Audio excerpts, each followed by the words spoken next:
Man, what a guy. Because on this day.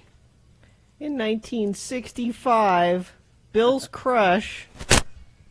Sorry. No, I just like his music, Gina. No, you kind of have a thing for Tom Jones. No, Gina, I do not want to have any kind of sexual relations with Tom Jones. Just a I little don't want to bit. kiss. No, Just no. a little bit. I don't want to kiss him. I don't want Old to hug hands? him. I just like listening to him, and if I could go to a Tom Jones concert before he died, I would. He's 80, you know, so the chances of me getting to one of his concerts. Hang on. Let me get my Deadpool.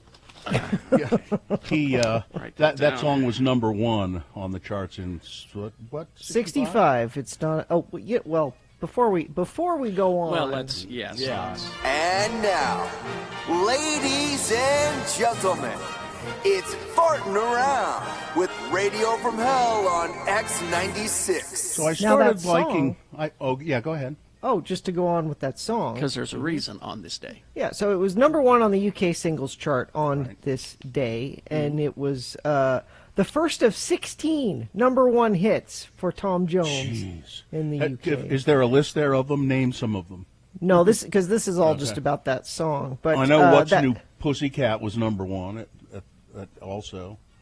But that song, written for a woman to sing, and I don't know this woman, maybe you do, Sandy Shaw. Nope. And Jones recorded a demo for her. And when she heard it, she was so impressed, she said, I can't, you need to do that song. I can't do that song. You do that song better than me. And she was right. So Tom Jones, I heard his stuff, and I heard that song. I go, oh, that's kind of cat. I didn't really start loving Tom Jones until he did a record called The Lead and How to Swing It, and it's an album of covers of modern songs, and he does Prince, Kiss, and he does it great. It's just a great version of that song. And I said, this guy, and I went back and kind of reconsidered Tom Jones, and I really like him. Yeah, well, yeah, she's a lady. That was #1. Have you got the Kiss version there, Carrie? Let me try to find it. He still performs. He loved Elvis Presley. You can tell that. And he said, I feel sometimes like I've been channeling Elvis Presley. There you go.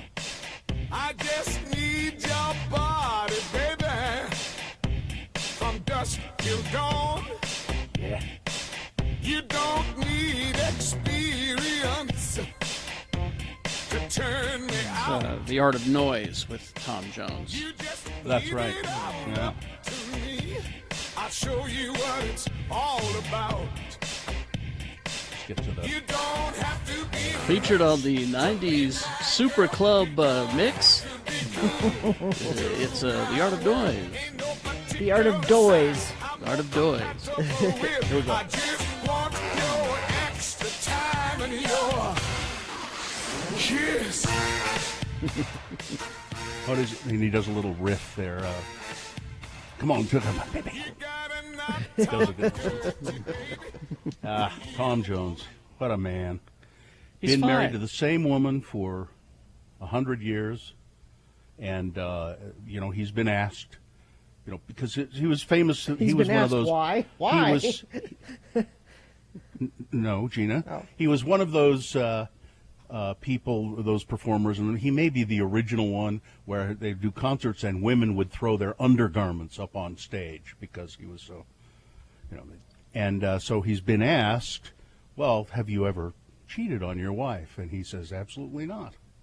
I've been a faithful, but you had all these, he said, yes, but I love my wife. And I think that's a He guy. could have had any woman or man he wanted at any time. Yep. Any man, Bill. I wouldn't have said no. I mean, I wouldn't have said. I wouldn't have said no. I mean, if the opportunity Yeah. presented itself, I mean, if I he- wouldn't go looking for it. Just to but- be honest about it, if he then I would have said, well, I don't normally swing that way. Normally. You're here, I'm here. Let me just make a suggestion to you, Bill. sometime this weekend, perhaps, or maybe even today if you have the time. The movie Mars Attacks. Right. I know. I remember. Featuring Tom Jones. He's Yeah. one of the survivors of the Martian invasion. Mm-hmm. And at the end of the movie, after the Martians have been destroyed, Yeah. they're destroyed by playing the yodeling guy. Mel Slim Whitman. No, not Mel. Slim Whitman. Yeah. They play Slim Whitman, and it kills the Martians. Yeah. But at the end of the movie, up on top of a mountain, as he realizes he needs to help repopulate the Earth, Yes.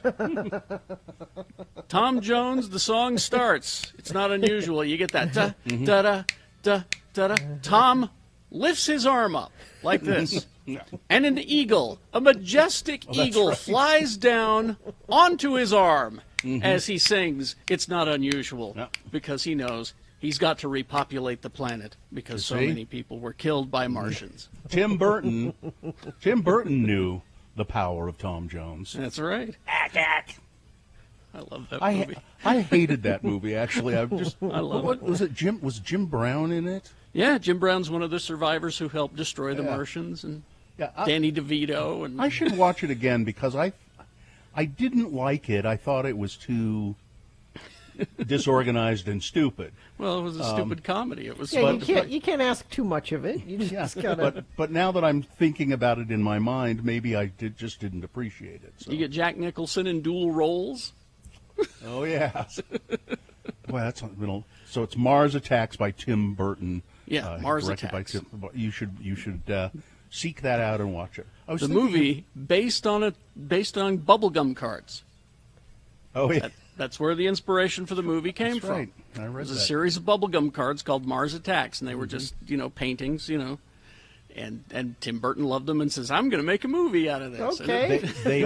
They are great paintings. They are great images on those cards. they're and violent as hell. Yeah, we should. That's something we should bring back. Bubblegum Bubblegum cards? They Remember, never you left. could, some of them you could get. Are they? Can you still get them? Go down to Dr. Volt's right next to the cash register, and they still have like Batman bubblegum cards. With that, so it's like a rectangle of pink, hard bubble gum. I mean, Terrible it's like bubble gum. No, Terrible. once you finally get it going in your mouth, some of it's good. It's real nice, but it's, That's the part I don't know. I don't know if there's still gum in them, but they still have bubblegum cards down there. I collected once when I was an adult some cards. They released these things called Chew Bops. Do you remember those? Mm-hmm. They were album covers, classic album covers, like Rolling Stones, Some Girls album cover, and a bunch of them.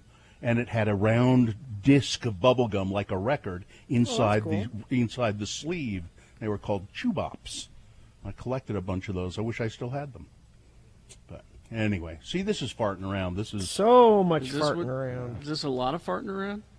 yeah. You mean, not speaking of Reasonable Tim- amount of farting around. Speaking of Tim Burton, by the way, one of his great movies that nobody ever remembers, seek it out. It's called Big Fish, and it is what are you gesturing, Katie? You know Katie that likes movie, it, Katie? too. That is Oh, such a it's- great movie. It's a wonderful movie. It's so beautiful. It's lyric. It's sad. It tells the coolest tale in the Yep. craziest way. Yeah. I like it even though it has what's her name in it, his girlfriend at the time. Helena Bonham Carter? Yeah. Yeah. I like it even though she's in it. So now you're shaking your fist at me, Katie, because I don't like Helena Bonham Carter. Because I have an obsession with that woman. Do you have She's a tattoo tattooed. of Helena Yes. Bonham Yes, she does. Carter on your body somewhere? Yes, Of course she does. as Mrs. Lavette. From Sweeney Todd. Yeah, because I have Sweeney Todd and Mrs. Lavette. So how did we ever hire you as our producer? I don't know. I don't know. How I did think you that guys happen? found all of this out later, and now it's just too late. Yeah, if we Was it- had known that before, I don't think Was we it too would've- late at that point? Yeah, probably. Yeah. 2 days after the hire, it was. Wait By a the way, minute. she has a Helena Bonham Carter tattoo. What? But it's too late. You already said yes. I'm sorry. That's the voice of HR, by the way. That's You can't ask about. I'm expecting to hear from HR later on. Because, you can't ask about employees' tattoos. You can't do that. No, it's not. You're not allowed to do that. Can't ask it. No. Well, Okay, that's farting around, I guess. This has been Farting Around with Carrie, Bill, and Gina on X96, Radio from Hell.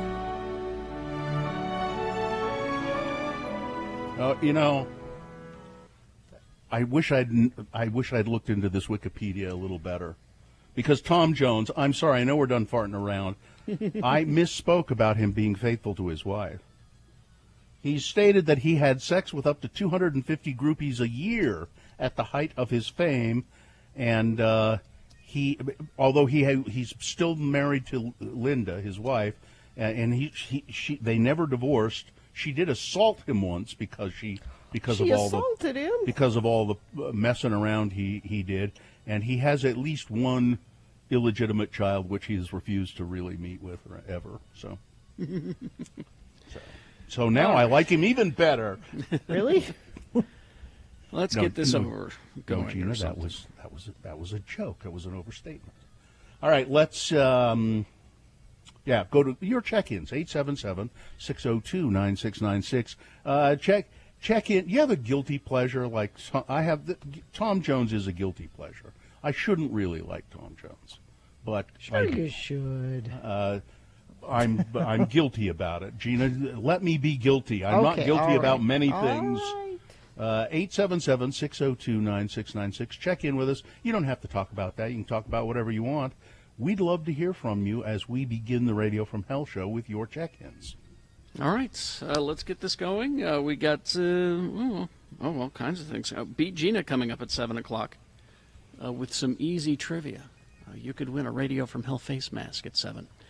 Get ready to play. BigOTires.com. That's where you go to find a location of a Big O Tire store near you. And they're all along the Wasatch Front, locally owned and operated. And they have a sale going on right now, Big O Tires does. At they're all, I think all of the stores are doing it. Yeah, they have now through April 4th, you can save up to $150 instantly, like that, on select sets of 4 Nitto, Pirelli, or Toyo brand tires with installation purchase. And you may need a little help with the financing. Buying tires can be a big purchase, and it might come out of the blue, and you might not be prepared for it. Well, Big O is prepared to help you with that. Big O Tires has the lowest price on every tire, every day. Every day. And they have all the major brands, too. Lowest price, okay? Mm-hmm. So, go shop around if you want, but it's really not necessary. I'm not lying to you. Just go into Big O Tires. You'll find a store near you by going to BigOTires.com. X96 and Victor's Tire. Here's your list. All right. This is, you got the intro there? You want to do that? Or Yeah. Let me just give me a second. It's here. A list of 34 cereals that are no longer on the shelves. It's Radio from Hell with another list, because people love a good list. X96. Now, if you want to ask, it'll tell you the years that it was available. I'm not going to give that for everyone, and the manufacturer and a description of the taste. Okay, there's Vanilla Crunch. Yes, I remember this. Remember that? That sounds good. It was delicious. So it was birthday cake flavored Captain Crunch balls, essentially. Pink Panther Flakes. I remember those. It was also a good cereal. Good prizes in that one too. Fruit Brute. Yes, delicious. Actually, of the monster cereals, probably the best one. Was it like Fruity Pebbles? Fruit flavored cereal pieces with lime flavored marshmallows. Yeah, Moonstones. I remember those. That's from the Ralston Purina Company. Yeah. As I recall, Donkey it was Kong- just a crunchy golden cereal, as I recall. Let's see. Fruit flavored. No, it was fruit flavored. Oh. Space-shaped cereal of stars, half moons, and planets. Okay, yeah. Donkey Kong Crunch. I remember that, yes. Strawberry honeycomb. That's sort of. Mm-hmm. That's you know what that is, because I think they still have honeycombs. Mm-hmm. Pac-Man cereal. Yes. Smurf Berry Crunch. Had that, They don't yes. have Smurf Berry Crunch anymore? Mr. T cereal. Remember that? Delicious, yes. I remember this one. Golden-shaped letter T's. Yeah. I think I have a box of this in my drawer at work. C-3POs. Also delicious. Very good cereal. It was like little eights put together that were golden and Yeah. sweet. Honey sweet oat wheat corn cereal. Tasted, it said basically like Lucky Charms without the marshmallows. Ghostbusters cereal. Yes. Nerds cereal. Too sweet for me. Rainbow Bright cereal. Did not have that one. Spider-Man cereal. Had that. Yes. Delicious. Yummy Mummy. Yummy fruity mummy. Yes. Smurf Magic Berries. What made the magic? I want to know what were the berries. What? They're magic. Morning Funnies. Ever heard of that one? Don't know that one. 1988 to 1989. Didn't last very long. It was a fruit-flavored cereal shaped like goofy faces in a box covered with comics. Oh, yeah, the comics from the newspaper on the Yeah. box. Oh, okay, yeah. Dunkin' Donuts cereal. Yeah, Teenage Mutant Ninja Turtle cereal, yes. which they tasted like turtle. Batman cereal. Remember Batman cereal? Yes, a golden Breakfast sweet with cereal. Barbie. Did not see that one. That was a multigrain fruit-flavored cereal in shape of hearts, bows, cars, stars, and the letter B from 1989 into the early 90s. Bill and Ted's Excellent Cereal. I never had that. I should have had that. Tiny Toon Adventures cereal. Vaguely remember that. Cinnamon Mini Buns. I remember those. The Addams Family cereal. That was actually a good cereal. That's it. No, not according to this. It says spooky shaped cereal with a memorable lack of flavor. No, it had cinnamon in it, as I recall. Lack of. I remember eating. I thought it was delicious. Well, that's. I mean, you may have liked it, and that's WWF Superstars. Don't remember that one. Vanilla flavored star shaped cereal. Jurassic Park Lost World Crunch. Don't remember that one either. Reptar Crunch. Whatever. Reptar? Reptar. Reptar is the cartoon character from the Rugrats cartoon. Reptar was like their Godzilla. Yes, That was a Post cereal. Homer's Cinnamon Donut cereal. I remember this. It was yummy. Bart's Peanut Butter Chocolate Crunch. Don't remember that one. Monopoly cereal. Don't remember that. Who wants to eat Fiber. Monopoly cereal? People who love the game Monopoly. Fiber Plus Berry Yogurt Crunch. Ugh. No. Cupcake Pebbles. Don't remember And that Sesame Street C is for cereal. C is for cereal. That's remember good that one enough for me. one. There were so many left out there. Well, you had Vanilli Crunch at the beginning, which is a Captain Crunch related Yeah. cereal. But there was Jean Lafitte's Cinnamon Crunch. That was a Captain Crunch cereal. Jean Lafitte being the pirate bad guy in the cartoons of Captain Crunch, and he got his own cereal. It was delicious. Yeah, it says here that there are many others, but yes. some of them, they were just like limited releases for movies. They didn't. A lot of these, they intended them to go on, and then they didn't. Because why couldn't you have a Batman cereal even today? I mean, really. Exactly. C-3POs were delicious, too. I could bought have a a new- real cereal yesterday. What? Grape Nuts. That's Post Grape Are you Nuts. going to eat that on the air? Because it's really noisy when you eat the grape nuts on the air. I don't know, Buy maybe. you a quieter cereal. If I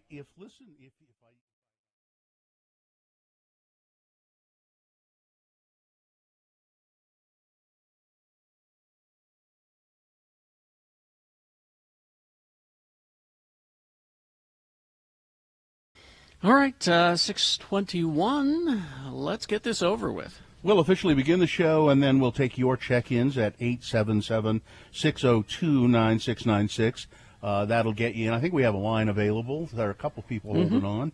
So let's officially start it, and then we'll get to your calls. Get the most out of your shopping this new year with a Visa card from Cyprus Credit Union. Get 2% cash back on all purchases within the first 90 days. Visit cypruscu.com. The moon is just about gone. A little sliver of a moon. You might be able to see it.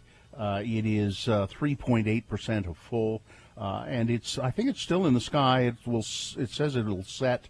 The moon will rise. The next moon rise will be at 6:21 this morning, I believe. And today, of course, is Thursday. It's the 11th day of March in the year of our Lord Jesus Christ 2021. This is day 356 of our pandemic radio broadcasts, wherein we are broadcasting, doing our shows from home. You can see us at x96.com/live. This is Radio from Hell, the show for people who feel like hell in the morning, starring the lords of morning radio, Carrie Jackson, Bill Allred, and Gina Barberi. Katie for short is our tattooed producer in the studio in downtown Salt Lake, and Skip and Miriam helping out as well in the producer's booth. It's a Johnny Appleseed Day today. We celebrate Johnny Appleseed. I should have asked you, Carrie, to find the Johnny Appleseed song. Remember from Disney? The Lord is good to me, and so I thank the Lord for giving me the apple seed, the things I need. Anyway. See, we didn't need it. You just did it. Yeah, Dennis Day singing that song, as I recall. And let's see, it's also Popcorn Lovers Day, so count me in. And also, we are the morning show that is supporting Matthew McConaughey, not just for governor of Texas, but for president. So I thank the Lord for giving me the things I need, the sun and rain and an apple seed. Yes, he's been good to me. You are fast, man, fast. All right, we go to your check-ins. All right, so let's begin with Braden. Hey, Braden. Checking in. Hey, everyone. Good morning. Good morning. Good morning. Hey, so I last night discovered a alcohol. I'm sure you've all heard of Pabst Blue Ribbon. It's a hard coffee Pabst Blue Ribbon, and I've never seen that before, and I am very curious to try it and see if it's any good. I've never seen a beer brand coffee. I'm not now, wait. There are coffee beers that have been brewed. There's one local that I can't remember what it is. Huh. I don't Ketos. know. I have never Ketos tried has a that. coffee one. What is this one called again? It's Pabst Blue Ribbon hard coffee. Hard coffee. Is it? Where did you see it? Well, it was at the State Liquor Store down in Murray. Okay. I've seen I told it. the gentleman I have you? Yeah, I've seen it. I haven't had it. I've seen it before, but I haven't tried it yet. And I told the guy at the store, I was like, man, I really wish I could have one of these in the morning, but I got to go to work. He's like, well, you're not supposed to. Yeah. And I'm like, well, I'm definitely not going to. He's like, man, I used to do it all the time until they caught us getting sauce before work. Well, I have a cup of Mill Creek coffee here. As do I. And I don't think if I had some Pabst Blue Ribbon in the house, maybe I'd go downstairs and pour some in my Mill Creek coffee. But I like my Mill Creek coffee just the way it is. I don't think it's that simple as just mixing the two. I think it's No? brewed that way. Like Desert Edge Brewery has a Kona Stout apparently, according to DK. But yeah, they brew these dark beers with coffee. They just like put I'll coffee let you guys beans in know the when mix. I eventually try it how it tastes. All right, thanks for checking in. All right. Yep, have a good one. Thank you, Braden. See ya. Let's go to Adam. Hi, Adam, good morning. Hey guys, thanks for letting me listen. Yeah. Thank I you. just wanted to tell you what my guilty pleasure is. Okay. Those little cookies at Walmart in the shape of a heart or a clover. They have sugar on them. They're kind of hard. Always rolls her eyes whenever I buy a pack. I have to hide them in the house so she doesn't know. But yeah, she's standing there in our bathroom listening to you guys right now as I'm going to donate plasma. But I just want to also say happy anniversary to her. I love her. It's 26 years, going strong, and can't wait for 26 more. What's your wife's name? Toby. Toby. That's an interesting name. I like that. Well, happy anniversary to you two. Why don't you treat yourself to some of those little cookies? Maybe I'll pick some up on the way home. There you go. All right, thanks for checking in with us. Thanks, guys. Have a good day. All right. Let's see. Traffic, Gina, please. I'm too busy. Too busy what? I'm trying to buy a PS5. They had a dump early this morning at Target, and I have one in the cart, but it won't let me get it.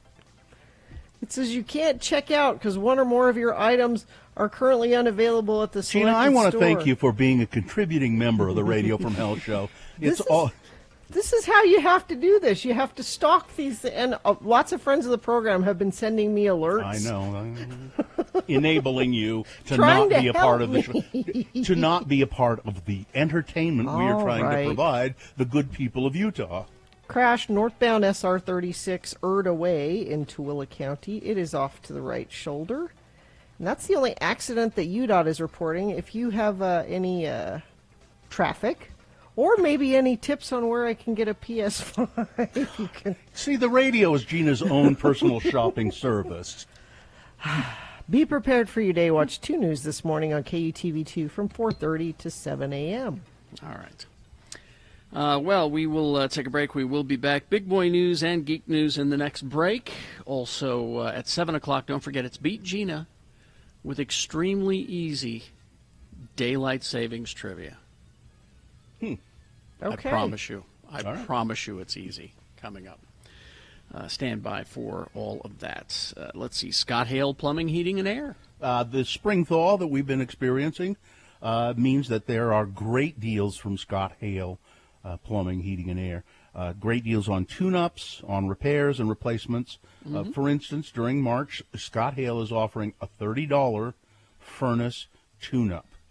Now, my furnace, I'm still using, it's still just kicked on this morning. You still need it, but get it tuned up.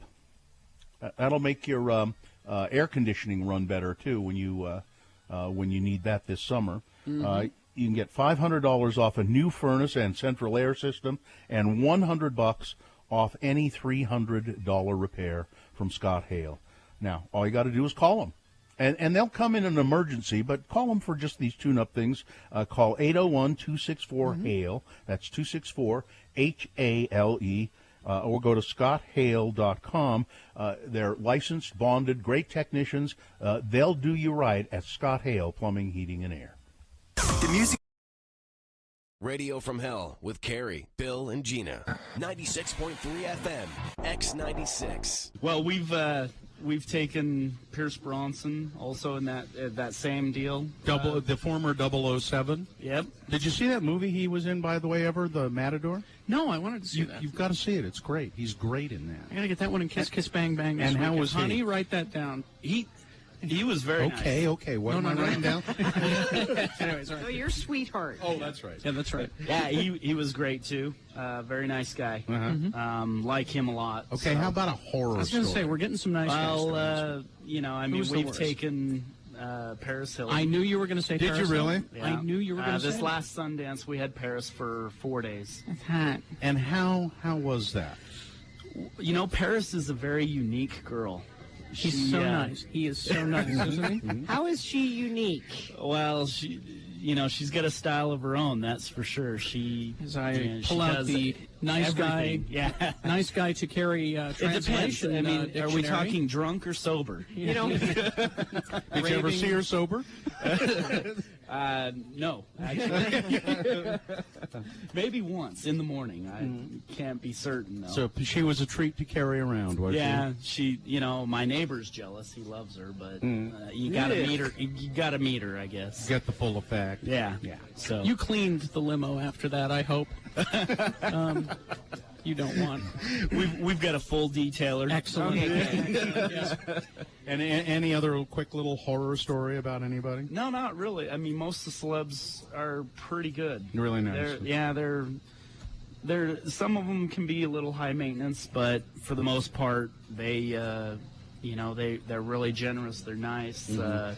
Keep to themselves. They don't make a lot of trouble. It's what you would expect, really. I mean, they just want a nice, quiet ride, and thank you very much. Now, what about the folks you've been giving rides to in Garland? Have they been high maintenance? Oh, no, not at all. Just around the block. Like Paris Hilton?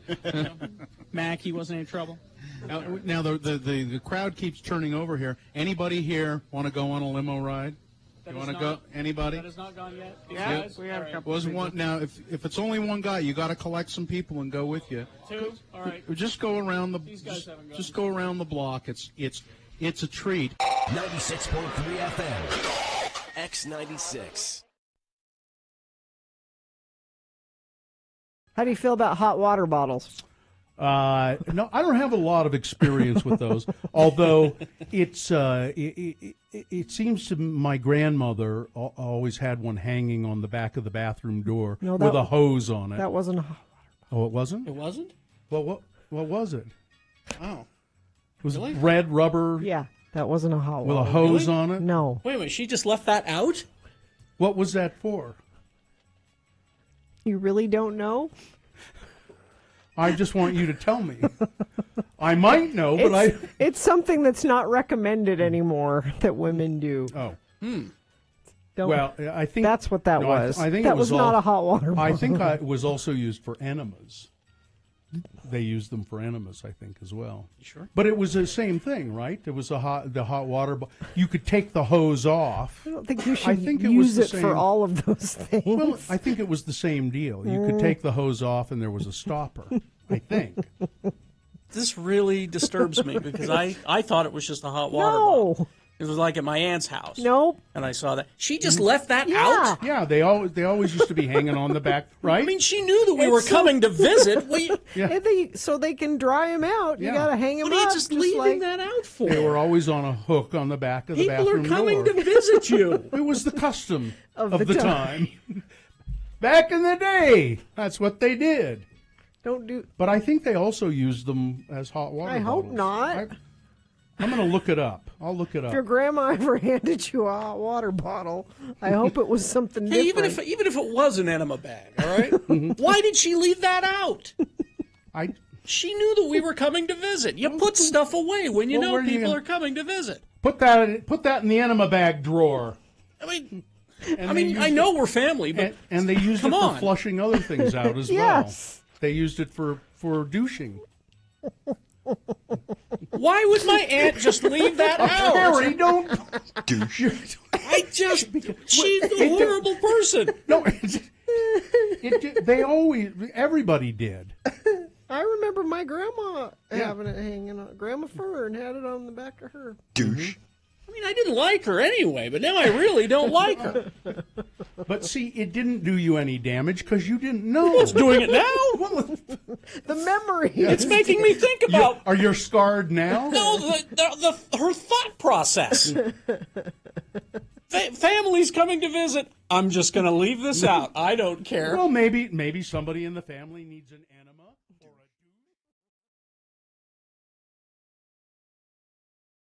All right, 6:35. Let's meander our way through Big Boy News and Opinioendo. Brought to you by Moochie's would like to thank their loyal customers for supporting their locally owned and operated business. Moochie's has been voted Best of Utah for over 17 years. Dine-in, delivery, and pickup available. Well, Matthew McConaughey says he's considering a run for governor. All right. He says he was on a podcast. I'd vote for him. Well, why don't you wait and listen to him talk about it for a second? He's got to be better than Abbott, Bill. Come on. No? You don't think on he's Tuesday, better? as he discussed his book Green Lights on the Balanced Voice podcast. I read it. He said Texans would be, or the host of the show said Texans would be very happy to see him run for governor. Matthew McConaughey said, well, it's a true consideration. It happens, he said it's a true consideration. And then he said, look, politics seems to be broken business to me right now. And when politics redefines its purpose, I could be a hell of a lot more interested in it. What? So he's saying that politics needs to fix itself before he gets involved? Yeah. He also, listen, he said this. Why don't you get in and fix it, man? Listen to this. Let me tell you something, buddy. I'm walking down the yellow line, and armadillos are running free, having a great time. And you know why? Well, the two vehicles on either side of the political aisle are so far apart, their effing tires aren't even on the pavement anymore. So it's This free makes over sense here. to me. There's This plenty. makes It does. I am following this. Then, God, go vote for him. Because you see, it's free over here. There's plenty Yeah. of room. Yes. What my philosophy is to let's get aggressively centric. I agree with him. Huh? He's a moron, Gina. I agree with him. And especially when you hear him say these things. Now, here's another one. Let's support this, too. Okay. Geraldo Rivera says he might run President? for Senate from the state of Ohio. Because nothing says Ohio like Geraldo Rivera. He He's, doesn't live there. Rivera has been a longtime ally of former President Trump, but he's been very vocal since the 2020 election, calling him out for his fake claims about the election. So they had a falling out. You remember that. Trump said, yeah, Geraldo's not a friend of mine Now, anymore. I don't remember what the final straw was, but I remember thinking, that's the thing finally that you had enough with?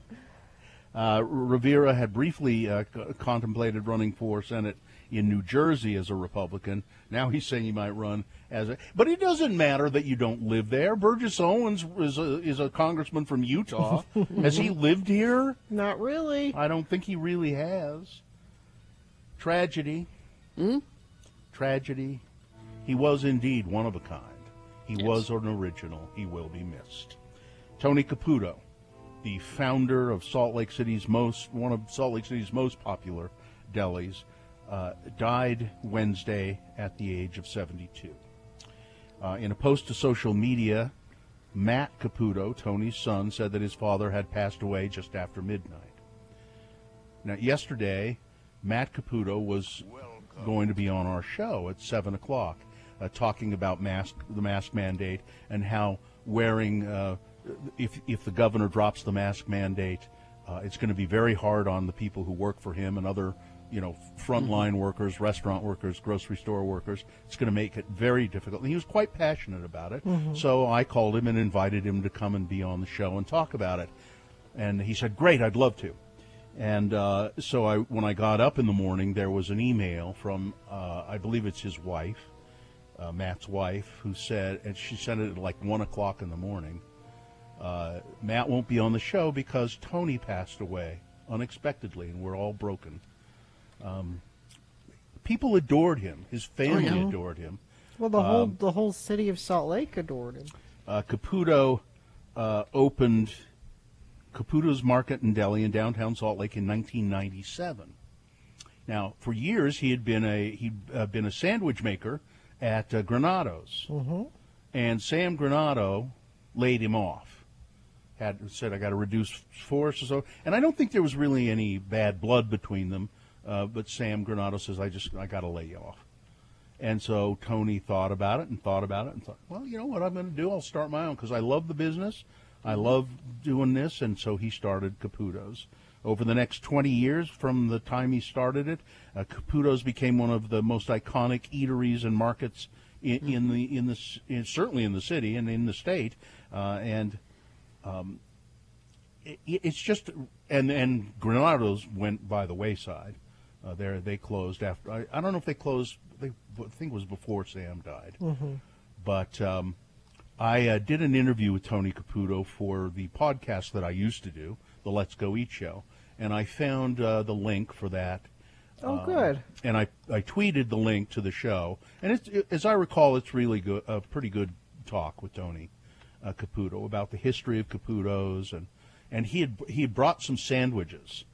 Of course, it's the Let's Go Eat show. Yeah, a whole tray of sandwiches, and so we're sampling these sandwiches and talking about them. But we talked about his life and history and all of that, and so you can find that. Maybe, Katie, if you want to, I could email it to you or something. We could post it on our website and all of our Radio from Hell social media. Anyway, Tony Caputo, and really our hearts go out to Matt, his son, and the whole family. Went down to the one near me yesterday to get some sandwiches, and Cynthia was down there. She says hi. Hi, Cynthia. So it turns out teenagers and young adults have a higher chance of getting infected with the coronavirus than older adults, according to a new study from data from Utah and 5 other states, and that contradicts some past research and conventional wisdom. It was a surprise that the effect was so high, because at the time people were saying, oh, kids aren't really that susceptible. You can hardly see it in kids, and, that's people arguing to open up schools because of that. That very few kids, that's according to Dr. Barbara Roumain, lead author on the study that was published in the Open Access Medical Journal PLOS One. Anyway, Roumain said that she and her coworkers didn't expect to see results showing children would catch the virus more frequently than older adults. We thought it would probably be around the same rate or maybe even a little less, but not that much less. The study runs counter to studies released earlier, which found low rates of COVID-19 in adolescents and youth in China and Europe. I don't think the China and Europe studies really looked at the prevalence the way we did, Roumain said. Also, we had a lot of cases to report from. That's why we looked at surges in the virus. When there was a surge, when there was a good number of cases, you could tell what was going on. Now, couldn't it be, this is just me now thinking about this as I read this, so if in China and Europe the infection rates were lower in kids, teens and kids, and here they're greater, according to this one study, couldn't that be based on the behavior? Yeah, well, that's what I was going to say. I'm thinking American kids are like, I'm going to get together with my friends and not wear a mask. I'm not wearing a damn mask. Yeah, I think it's more like I'm going to go party. No, that's exactly it. In China, they'd say, no, you are not, and they don't, and they obey the rules. Yeah. So that must be it. Medical examiner just here in Utah says, and I think maybe we mentioned this yesterday, there are these wild rumors that fly around about COVID vaccine-related deaths. There aren't any here in Utah. No. There hasn't been one. The medical examiner says nope. The family of a woman who died after receiving her second dose of COVID-19 vaccine believes there might be a connection to the vaccine. Well, the medical examiner said no, there isn't. We examine this. There is no relation. Senator Mike Lee, in an interview on Fox, didn't hold back attacking the voter reform bill that he believes will keep Democrats in power far into the future. He claims that this bill was written by the devil himself. The devil himself. Appearing on Fox and Friends, Lee said he believes that what's contained in House Resolution 1 would take away the constitutional rights of citizens. Quote, I think I disagree with every single word in this bill, including the words but, and the. Everything about this bill is rotten to the core. This is a bill as if it was written in hell by the devil himself. Wow, is this a bill about genocide or something? Is this a state-mandated murders or something? Here's what it is, Gina. Here's what it's called. What is it? It's called For the People Act. It was originally passed in the House in 2019, but was never taken up in the Senate, which was then controlled by Republicans. Well, they're going to start reintroducing it now that the Democrats control both houses. The bill expands. Here's what it does. Okay. Mail-in voting. Okay. That's satanic. It also restores voting rights for convicted felons. Oh, no! Okay. I think convicted felons in Utah can vote, and in many states they can. Yes. Along with allowing voters to use a sworn written statement instead of a photo ID when voting. The bill would also implement automatic voter registration. Oh, no. Like when you get a driver's license, you're automatically registered to vote. Oh, no. Good Lord. Lee thinks that the bill will allow politicians in Washington to control the election process and take it out of the hands of those at the local and state level. They're completely flipping that principle on its head so that all of these things. Oh, and it also says we've got to cool it with the gerrymandering. We've got to We've got to have independent commission to study these issues, because it is true that populations change from time to time, and you may have to redraw voting districts, but it should be done by bipartisans. Many of the things in this bill are things that Utah, the state that elected you, Mike Lee, already do and have done for a long time. Well, last night, Mike Lee's recording called my wife's phone. Oh, really? And said, I'm having a town meeting right now, online, and you should jump in and, ask questions. But if you can't, leave a message at the tone. And she said, you could try not being a douche. But one of the things that was said in this town meeting was somebody asked him, says, is there a chance we're going to be getting fair elections again sometime soon? And Mike Lee responded, instead of with the truth, which is, we have them. Yeah, it's been vetted and vetted and vetted and vetted. Instead of saying that, he said, gosh, I sure hope so. I wonder how Governor Cox feels about that. Spencer Cox will have to. He tries to walk a thin line there because he knows and he says the elections in Utah have been nothing but fair. Yes, nothing but fair. They've been. We examine it. We try to make sure there's no. And so what does he do when the bigwigs in his party say the elections are cheats? I don't know. Yeah. Oh, he goes, yes, General Bullcoulter, General, yes, whatever you say. Let's see. How are we doing for time here? Oh, you're okay. Well, what does that mean? No, that I should go on, or it's 6:48. One more story. One more story. How about Hawaii flooding? I was surprised to see this. Hawaiian floods have triggered a state emergency and evacuations as Oahu and Maui homes have been destroyed by flooding. Hawaiian floods have triggered a state of emergency. Tourists, there are tourists there, have been told to stay inside. Things are bad, and I'm looking at pictures. People are walking in ankle-deep and knee-deep water on streets. It's been a horrible storm, and it's been overwhelming the water retention systems on the islands, and bad flooding. So there you go. All right, that's it. Sports weather traffic. Well, let's see. RSL news for you. Real Salt Lake finally has some dates for the 2021 season. The team opens 2021 on the road against Minnesota United on April 24th at 6 p.m., a week after the majority of Major League Soccer starts the season. RSL will play its home opener May 1st against Sporting KC. We hate Sporting KC. We do. MLS said in a press release that the remainder of the schedule will be released in coming weeks. Now, this is interesting, too. The Vancouver Whitecaps are going to be using Rio Tinto Stadium for their home games for the foreseeable future because they are Canadian and you can't travel back and forth between the U.S. and Canada freely right now. So they're going to make that their home stadium. So you might have an opportunity to see even more soccer here in Salt Lake. That's sports. Weather. So we've got a chance of rain and snow today, 70%. The rain and snow depended on where you are. 46 for a high today, and 48 for a high tomorrow with some more snow. Weather brought to you by Scott Hale. The spring thaw means great deals at Scott Hale. Give your furnace a tune-up for just $30. Call Scott Hale, 801-264-HALE.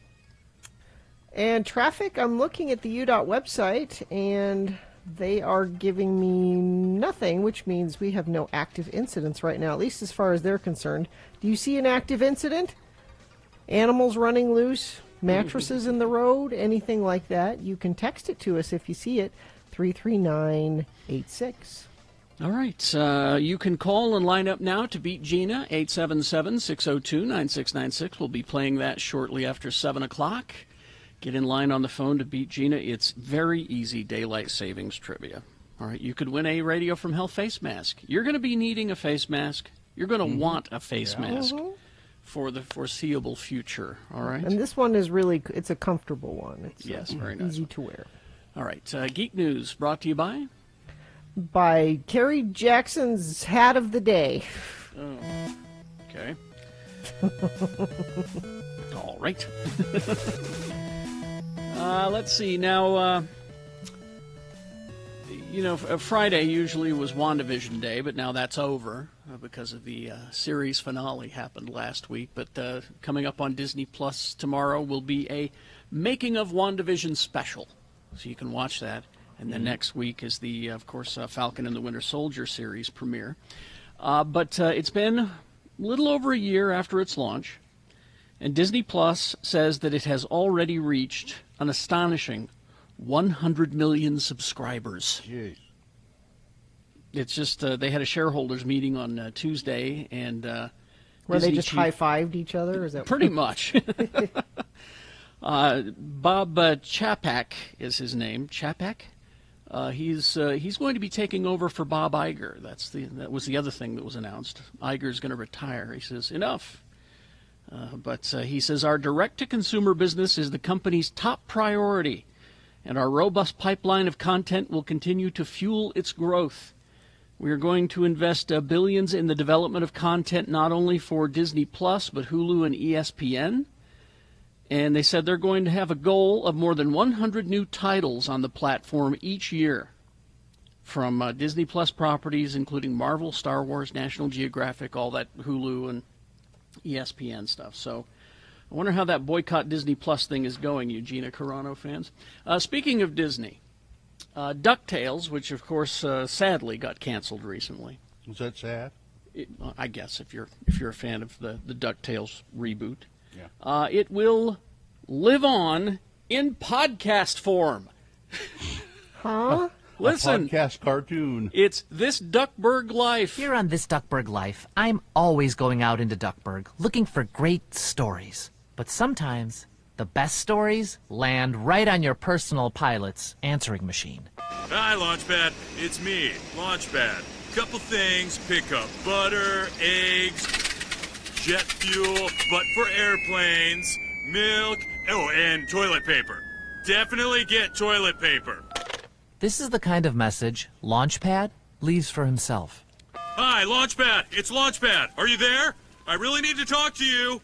Note to self. Go home and listen to your messages. It's urgent. Today's episode it is This Duckburg Life, a parody of the public radio show This American Life, obviously, hosted by Huey Duck. I'm Huey Duck. Hold on to your tails. You've got all the voice cast pretty much returning. Beck Bennett as Launchpad McQuack, David Tennant as Scrooge McDuck, Ben Schwartz as Louie, Bobby Moynihan as Dewey. Boy, they hired some talent, didn't they? Yeah, Kate Micucci as Webby Vanderquack. And your old friend Margot Martindale is Ma Beagle. Did you know that? No. She was Ma Beagle on the show. My friend Jerry James just sent me a photo recently of him taken a long time ago with Margot Martindale. She was our pal at our work in New York. The Powerpuff Girls, as people of a certain age will remember the Powerpuff Girls fondly, a cartoon. Well, get ready for your live-action Powerpuff Girls. We told you about this some months ago, but the three leads have been cast now. Dove Cameron from The Descendants, Chloe Bennett from Agents of S.H.I.E.L.D., and Broadway's Yana Peralt will play the superheroes. Cameron is Bubbles, Bennett is Blossom, and Peralt is Buttercup, just so you know. We still waiting word on who will play Mojo Jojo. That's what I want to find out now. Who is going to play Mojo Jojo? And finally this, based on a true story, Elizabeth Banks has got her next directorial project. Okay. Based on a true story, Cocaine Bear. All right. True story, reported in 1985 by the New York Times. A 175-pound bear consumed the contents of a duffel bag with more than 70 pounds of cocaine that was dropped from an airplane by a local drug smuggler. Cocaine Bear, coming soon. So it's about a coke-addled Bruin? Yeah. They're going to start shooting this summer. Who's playing the bear? No casting yet on the bear. Traffic, Gina, please. Front of the program says accident southbound Legacy Highway just after the Bountiful exit in the median, not blocking, but there is slowage about. Thank you for sending that in. That's the only accident I'm seeing right now. If you see something and you want to share it with friends of the program, and it's safe for you to do that, you can text us at 33986. Next time on Ask a Lawyer with the Advocates, lawyer Mark, join the conversation about epic fails, drivers in snowy conditions, that sort of thing. It's going to happen Tuesday, March 16th at 8:45 a.m. only on Radio from Hell. All right. Thank you very much. We're going to take a break. We'll be back after this with Beat Gina. You could win a Radio from Hell face mask. They are comfortable, they are stylish, and we'll mail it to you if you beat Gina at Easy Daylight Savings Trivia. Stand by for that. UtahAdvocates.com. You can talk to an attorney 24 hours a day for free, either via phone or chat on their website. We can't tell you enough about the Advocates, apparently. Well, and I was just telling you about, we have this new Ask a Lawyer segment, Ask an Advocate. It's an opportunity for you to call in. We'll do that on Tuesday. But maybe an accident is going to happen to you over the weekend and you need help right away. The Advocates are there 24/7. You know, it doesn't cost you a penny to listen to them on the radio when they're on with Ask an Advocate, but it doesn't really cost you a penny to call them either. The Advocates don't charge you anything up front. They only charge a fee if they take your case and then get you a settlement from the insurance companies. So if you've been injured due to an accident, someone else's negligence, the Advocates are here for you. You can call them. You can go online and chat, UtahAdvocates.com. That's a good way to do it sort of quietly and privately, or call them. 801-355-5550, the Advocates.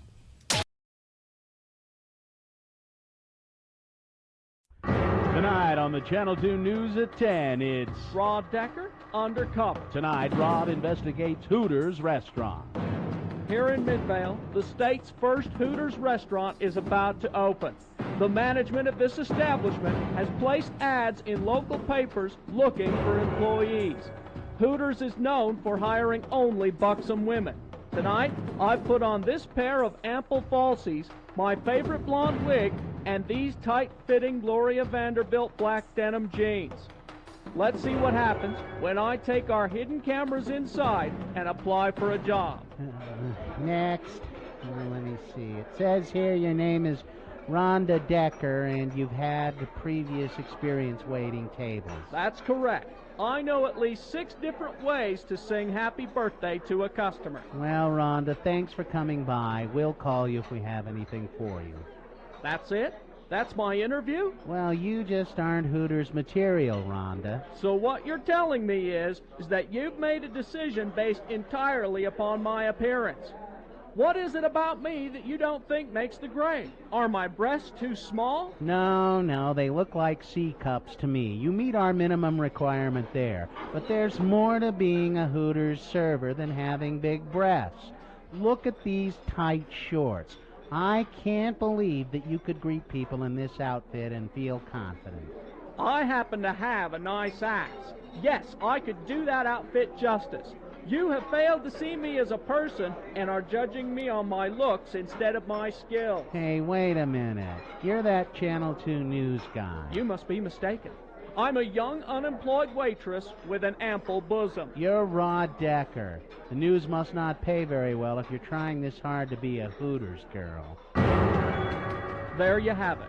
Hooters isn't your average eatery, and their employees aren't exactly run-of-the-mill either. I tried to gain employment, but apparently I just didn't stack up. The scenery here will rival the majestic mountains of the Wasatch Front. Join us again as I go undercover in search of more titillating stories. This is Rod Decker, KUTV News.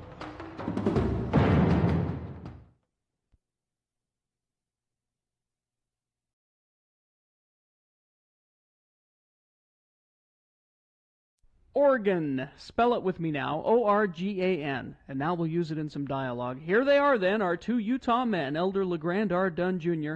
and his disreputable friend LeVar. Again, the word is organ. Thanks for joining me here to the hospital and keeping me company, LeVar. Brother Jensen from my ward is having his prostate tuned up, and we're taking turns waiting at the hospital for word. He hasn't got any kin or nothing, so the elders' quorum is helping out. Least I can do, LeGrand. You've always been a good friend to me, so I thought I could just keep you from getting bored. Hospitals give me the willies, though. Ooh, yeah, not the best place to be spending the day, but Elder Jensen needs our support. I always give blood, too, just as long as I'm here. They don't let me donate blood, you know, because of that unfortunate dose of hepatitis I had a few years Well, back. I remember. You were as yellow as a lemon for about a month. That's right. Looked like one of them Simpsons cartoon characters. Mm-hmm. Hey, hand me that People magazine there, would you? This one here with Mickey Mantle on the cover? Yeah. Too bad about the Mick Yeah. kicking off like that right after a liver transplant. Well, he abused himself, LeVar. Smoking and drinking. You should take a listen. You know, my cousin up in Portland had to get a transplant. He's doing fine. That was a couple of years ago. Well, I didn't know you had kin up to Portland in the Northwest there. Oh, yeah. My entire family comes from Oregon. We got started in Eugene, Oregon, but then moved to Portland, Oregon when I was just a shaver. Well, how come you moved to Portland? Your dad get a better job? Nah, we moved to be closer to Mom after she was committed to the Oregon State Mental Hospital just outside of Portland. Turned out okay, though, because the welfare office in Portland was open on Saturday. By the way, LeVar, what kind of transplant did your cousin get up there in Oregon? Hair plugs, got himself a hair transplant. Well, that's real serious surgery. Hey, now don't you go making light of that. Them things can get infected.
Oh, that's the wrong theme. Johnny, I'm terribly sorry. It's all right, Carrie.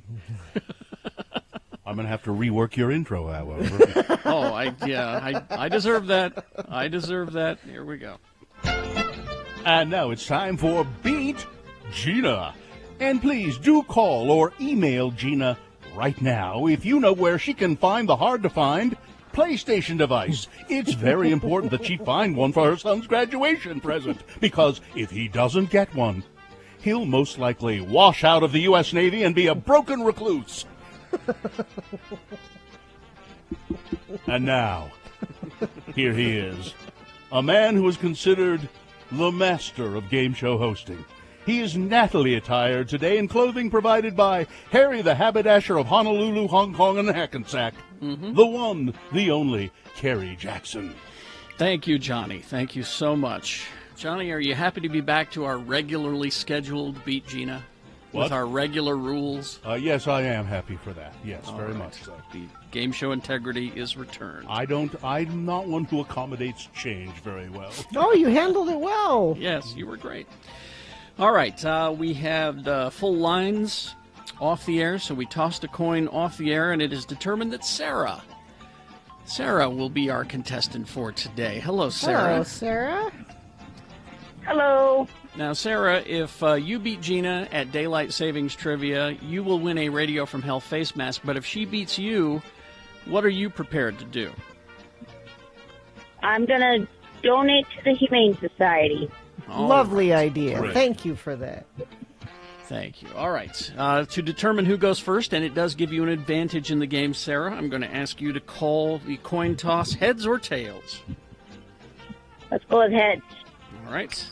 Coin toss app says heads. Yes, you have the advantage in the game now, Sarah. You're winning already, Sarah. Well, not necessarily, because we're back to our old rules now. Oh, you that's see. right. It's harder now. It's harder now. So, Sarah, this first question is for you to answer exclusively. It's multiple choice trivia. If you get it correct, you get the point. If you don't get it correct, Gina gets a chance to answer it correctly, steal the point away from you. We'll go back and forth and do that till one of us gets 3 points. All right? Okay. Alrighty. Daylight Savings is this weekend, and so it's Daylight Savings Trivia. All right, here we go. Sarah, why was Daylight Savings first introduced? Why was it introduced? Was it A, to give us an extra hour to kill Dracula? Not just Dracula, all Draculas, really, all of them. B, to conserve energy. C, to give people more daylight for recreation. Or D, it was introduced by Ming the Merciless to punish the people of Mongo. I think it's C. I'm gonna go with C. Recreation? Yeah. That is not correct. I'm terribly sorry. Gina, you got a chance to steal the point away. You can see where importance lies for Sarah. She's more interested in recreation than in conserving energy, I think. Conserving energy is correct. I think, we'll give Gina the point. I believe that both of those answers are correct. Well, I'm only as good as the... Yeah, I believe so, too. As the information in front of me. Nonetheless, it's 1-0 for Gina. And, oh, by the way, Sarah, we should ask you, do you know where you can find a PlayStation 5? I don't know, sorry. All right, then, let's get on with the game. Gina. Yes. In the early 1960s, which industry found the lack of consistent time standards confusing and pushed for federal regulation? In the early 1960s, which industry found the lack of consistent time standards confusing and pushed for federal regulation? Was it A, which industry? Prostitution? B, farming? C, transportation? Or D, ghost busting? I'm going to go with transportation. That is correct. It is now 2-0 for Gina. Sarah, here's your chance to claw back into the game. Okay. Sarah, who gets the credit for daylight savings time? Who's the person who gets the credit for inventing it? Was it A, George Hudson? B, well, Hitler. Who else? C, Benjamin Franklin? Or D, Victor Von Doom? What was C? Benjamin Franklin is C. Is that the one you wanted? No. Let's go with A. You know, Sarah. Carrie tried to help you Yeah. there, Sarah. Well, no, you went with A, right? You went with A, right, Sarah? Is that what you're going to go? Are you going with A? I hope so, because that's correct. Yeah. There you go. That is correct. George Hudson is the person credited for inventing daylight savings time. Well, it's 1-2. Gina controls the question. This is her chance to win the game. All right. Let's see.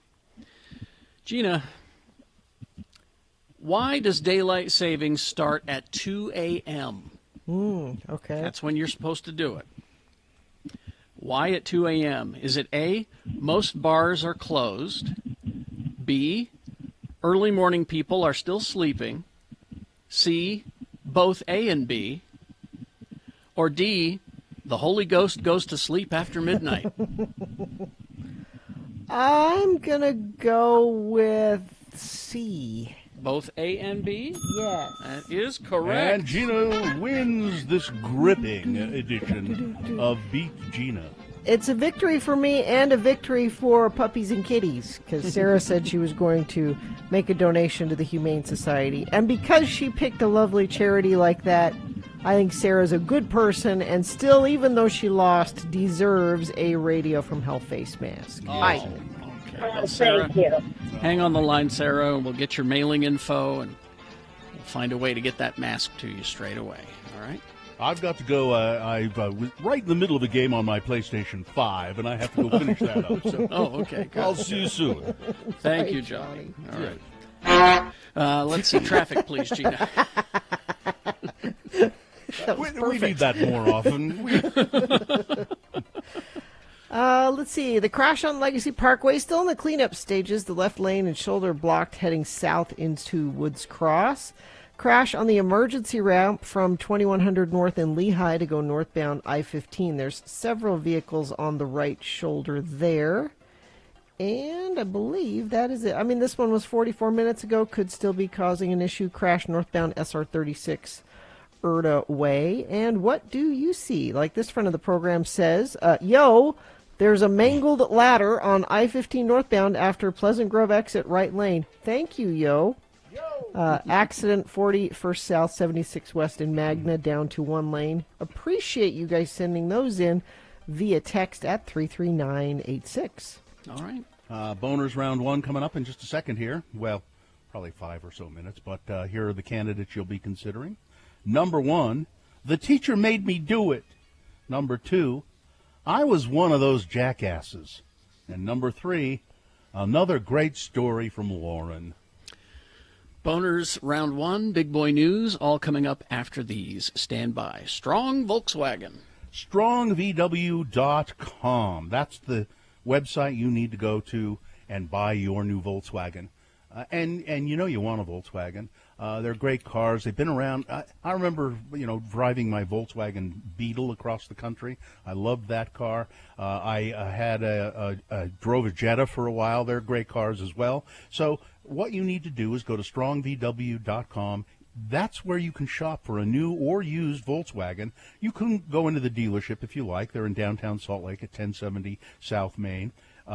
But shopping online is very easy at strongvw.com.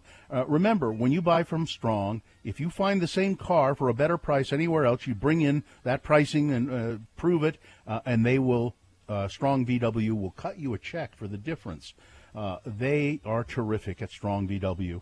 Shop online, strongvw.com, and tell them that Bill Allred sent you.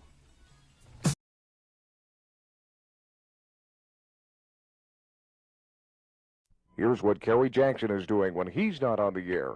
Well, Kelly, our session is nearly over, so let's get right down to it. What would you say is your biggest problem? Oh, I'm just a little depressed. I don't know why. Well, perhaps it's something holding over from your childhood. Tell me about something of your memories from your youth. Well, one of the distinct memories I have is when my two older brothers were playing basketball in our room, and Peter went up for a layup into the garbage can. Greg didn't block it, and the ball bounced down into the living room and broke Mom's favorite vase. I told him over and over, Mom always says, don't play ball in the house. Carrie, Yeah? that was an episode of the Brady Bunch. Oh. Okay. I do distinctly remember when we almost had to get rid of my dog Tiger because we thought that my sister was allergic to him, but it turned out just to be Tiger's dog shampoo, and so... That was also an episode of the Brady Bunch. Yeah, that's right. I do remember when some bullies at school were picking on my little sister because she had a lisp. Brady Bunch, Carrie. Brady Bunch. God, Doctor, you've been right all this time. I have been living in a fantasy world. God, this is so embarrassing. Is there some sort of traumatic event that happened to cause this? I never got over the fact that our maid Alice was married to that butcher Sam. God, I wanted her for my own. Excuse me for just a moment, please. Mrs. Greenlee, could you please send in Mr. Chunga to collect his friend? Kerry's session is now over. Here's what Bill Allred's doing when he's not on the air. God, Carrie, you must have had a rough session in there. Yeah. It's good to get out into the air and walk around, though. Gee, just when I think I have it rough, look at that poor bum in that dumpster across the street. Yeah, I see that guy over there all the time. I think he sleeps in the dumpster. He looks kind of familiar, but I just can't place him. Oh, look, looks like Carrie and Chunga across the street. Thank God they didn't spot me. Oh, man, there is some really cool stuff in here today. Wow, a tuna can. Oh, cool. I think there's some tuna in it.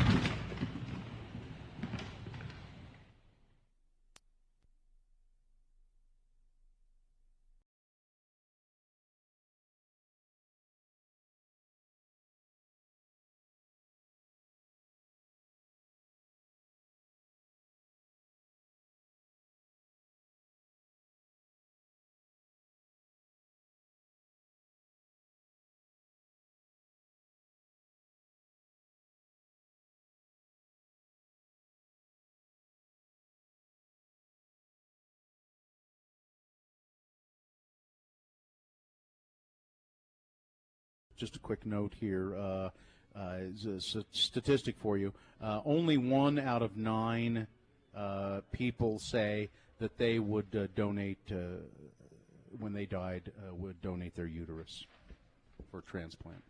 Why only?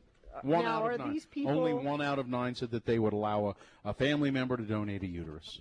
They're doing uterus transplants in they're playing God in Russia or someplace like that. Are these people that would donate other organs?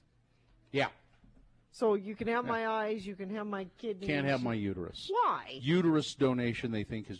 Oh, it was in Saudi Arabia. I think it was done. Doctors in Saudi Arabia. I guess they. I don't know. Okay, Gina, would you donate your uterus? You can have whatever you want of mine when I die. Because guess what? I'm dead. I'd keep it in a box. I'd use it for a catcher's mitt. Please use. Everything's very well preserved. I think people think it's just too creepy. Your uterus is well preserved? Sure. It's low mileage. One owner? Kids. It's a one owner? I only drive it to and from church on Sunday, and that's it. Yep. Oh, okay. Good. Please have it. All right. Take my uterus.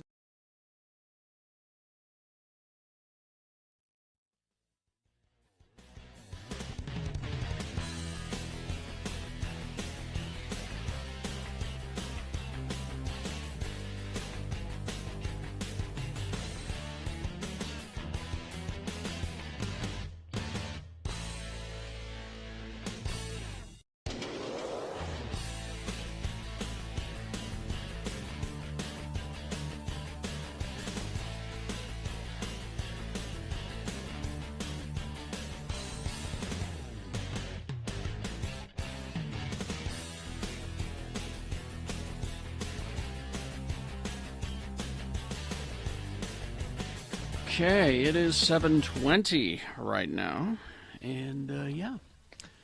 Don't forget Mad Marchness is happening at x96.com. Go there, click on the rotating banner, has all of our faces on it. It'll take you to the brackets and our choices in those brackets, and then you can participate and vote. Mad Marchness. It's very important. This is extremely important. I'm being as vague as possible so that people who have never played our Mad Marchness game before will go there and go, the hell? Well, this is stupid. Gina, you and I only have one thing left each. Really? Yeah. Because it really is stupid. Yeah, Each one of your apparently you guys pick things better than Gina and I. What do you have left, Katie? She's got Mine's a Triceratops writing, or okay, the Triceratops you can ride. What does Gina have left? Her fancy Her hat? fancy hat, yeah. Yes. That's it. Handmade. Not camel butter dish. Nobody cared about camel butter dish. Oh, would you let the camel butter dish go? The pics that you made. All right. Mad Marchness at x96.com. Carrie, the worst thing on the whole Mad Marchness is a note about a dead raccoon from my son. That's about the dumbest. No, that's a good candidate. You think? Oh, yeah. It could go all the way, Bill. It could go all the way. When I saw that, I said to myself, I got some competition this time. What? Okay. I don't. All right. I guess I don't understand the game either. Let's get to that's part of the fun of it, is anybody can play. All right. Yep. Let's get to round one of your boners. Here we go. 3 news stories. These are examples of bad, stupid, or funny human behavior. You will decide with your vote of these 3 which one is the worst, which one deserves to go forward to Boner Fight, and possibly become Boner of the Day. Winning here secures it a spot in Boner Dome. Not Boner of the Day. Round 2 at 8:20. We'll do this again and get another winner there.